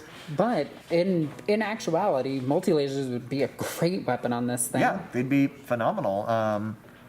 And we'll get into how like laser weapons can work in a real world sense one of these days. But we liked the Valkyrie for all the reasons, and the one big reason we didn't like just sing all the praises about the Valkyrie is that there was no way for the door gunners to engage targets towards the front. There's no doors on this. There's no extra gunners. It is just the pilot and the co-pilot. This is your attack gunship. This is like it is not yet to A10 Warthog levels of kill all the tanks, but it's trying. It is similar to your Apache longbow helicopters. The Hind that we referenced earlier is just a heavily armored version of this sucker. So it is entirely just going to be supporting the small infantry squads that the Valkyries are dropping off, and it's going to be supporting the Valkyries themselves. If you play Aeronautica, you know that the main thing a Vulture wants to do is it wants to pick fights that are not fair. 1100. Yeah, the stats Yeah. are completely copied. Its operating Copy-paste. ceiling is 1100 versus 13. Yeah, it's a bigger engine. It needs more of a. It's weird that it has a bigger engine and doesn't go faster. Well, I mean, bigger engine does not always mean faster because two small engines can create the same amount of thrust that one large engine can. All right, that's fair. That's Yeah. fair. So that's at that point it's just math and everything. There is a feature that a lot of people give the Vulture crap about, and it's that the fan blades for the jet intake are directly behind the co-pilot seat. Yeah, like that's a thing. It's weird, but I don't see that as a huge. It's not a huge problem. Like pilots are often a secondary concern to a lot of aircraft design. Some of the original MiGs that were coming out, which are a Russian family of fighters, they were known for having the pilot being extremely far forward, almost sitting on top of the jet engine. And while MiG pilots loved it because it gave them this amazing field of view and they felt like they were flying, outside viewers were like, well, why would you want to be sitting right on top of essentially a continuous explosion? It's convenient and it's easy to do. Same thing here. Like if you're inside the cockpit, it's going to be soundproofed against the sound of the engine because you're going to have your headset on, your helmet on. You're not going to be worrying about all the noise. And honestly, if something goes terribly wrong in an aircraft and like you're going to get eaten by the fan blades behind you, guess what? You were going to crash anyways. Yeah. Like, Also, I'm assuming that you would still have time to blast out of it. yeah, and that's a whole other thing too. Is like and we didn't really go into it, but how ejection seats work is they are explosive. There are such things as explosive bolts. They are bolts that are designed to detonate. So until the moment that they're electronically triggered, they're holding the canopies in place. And the explosive bolts will fire and they'll kick the canopy away from the aircraft. There will be a split-second delay, and then little rockets underneath your chair will fire, and they will kick you up and away from the aircraft. Some people have been like, but what about rotary wings? Well, rotary wings can also have disintegrating main rotors. You don't see them in things like the UH-60 or like other transport helicopters because you don't want to give a transport pilot the option to save his own skin and not save everyone else that's with him. You're always worried about maximizing the amount of lives that you can save in an emergency. So when we're talking about rotary wings, if you can carry troops, more than likely there's no ejection mechanism for you. Oof. Because your job is to try and crash land that thing as safely as possible. If it's like an attack helicopter or something, there's a good chance that they could have like a explosively deconstructing rotor system. So the rotor blades would actually fire away from the craft itself. So there's no blade of death above your head. The canopy could also fire away, and then you yourself could be ejected. And it's a feature that you see introduced in several different airframes. So, Right. yeah, it's a giant engine just to move a bunch of heavy ordnance around and then shoot tanks with. Like, Yeah. yeah, there's no problem I have with this. Like, I may not enjoy that it's a heavy bolter shown as like the main armament of this, heavy bolter plus las cannons. Yeah, you don't take that as the No, compliment. you take an assault cannon chin gun like every day. Yeah, you take the Punisher Gatling cannons on it. Yeah, you just Two of fire them. a minigun, fire some las cannons, move on with your day. Yep.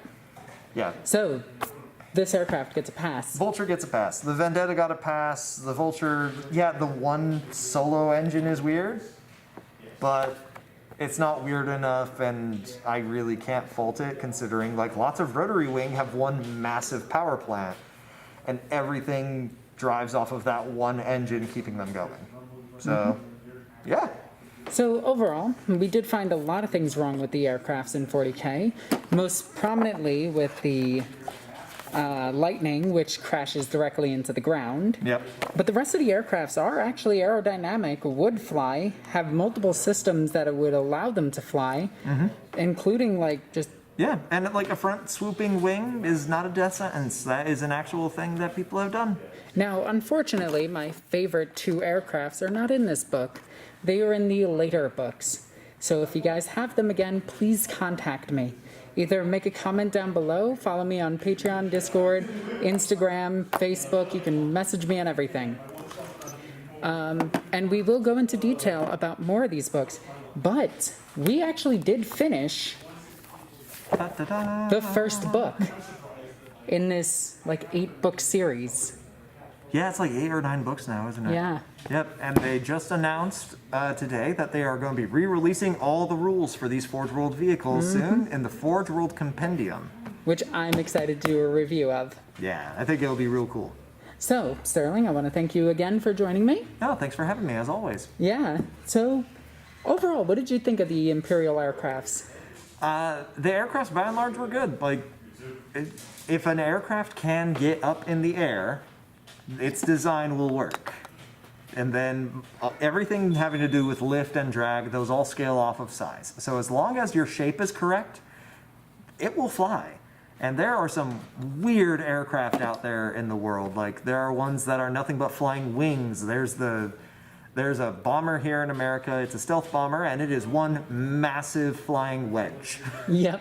The boomerang? Yeah, and we have like the F-117. It's a diamond that flies around with like a bunch of weird hard angles. So just because it has an awkward shape doesn't mean that it's impossible. yeah, it doesn't mean that it's impossible. Now, when we get to like the Space Marine flyers, that's a different story altogether, and I will probably go off on it. But like, Yeah. these things all have wings. A lot of them have some measure of control, or they have like a VTOL system that, you know, Can accounts correct for it this. automatically. Yeah.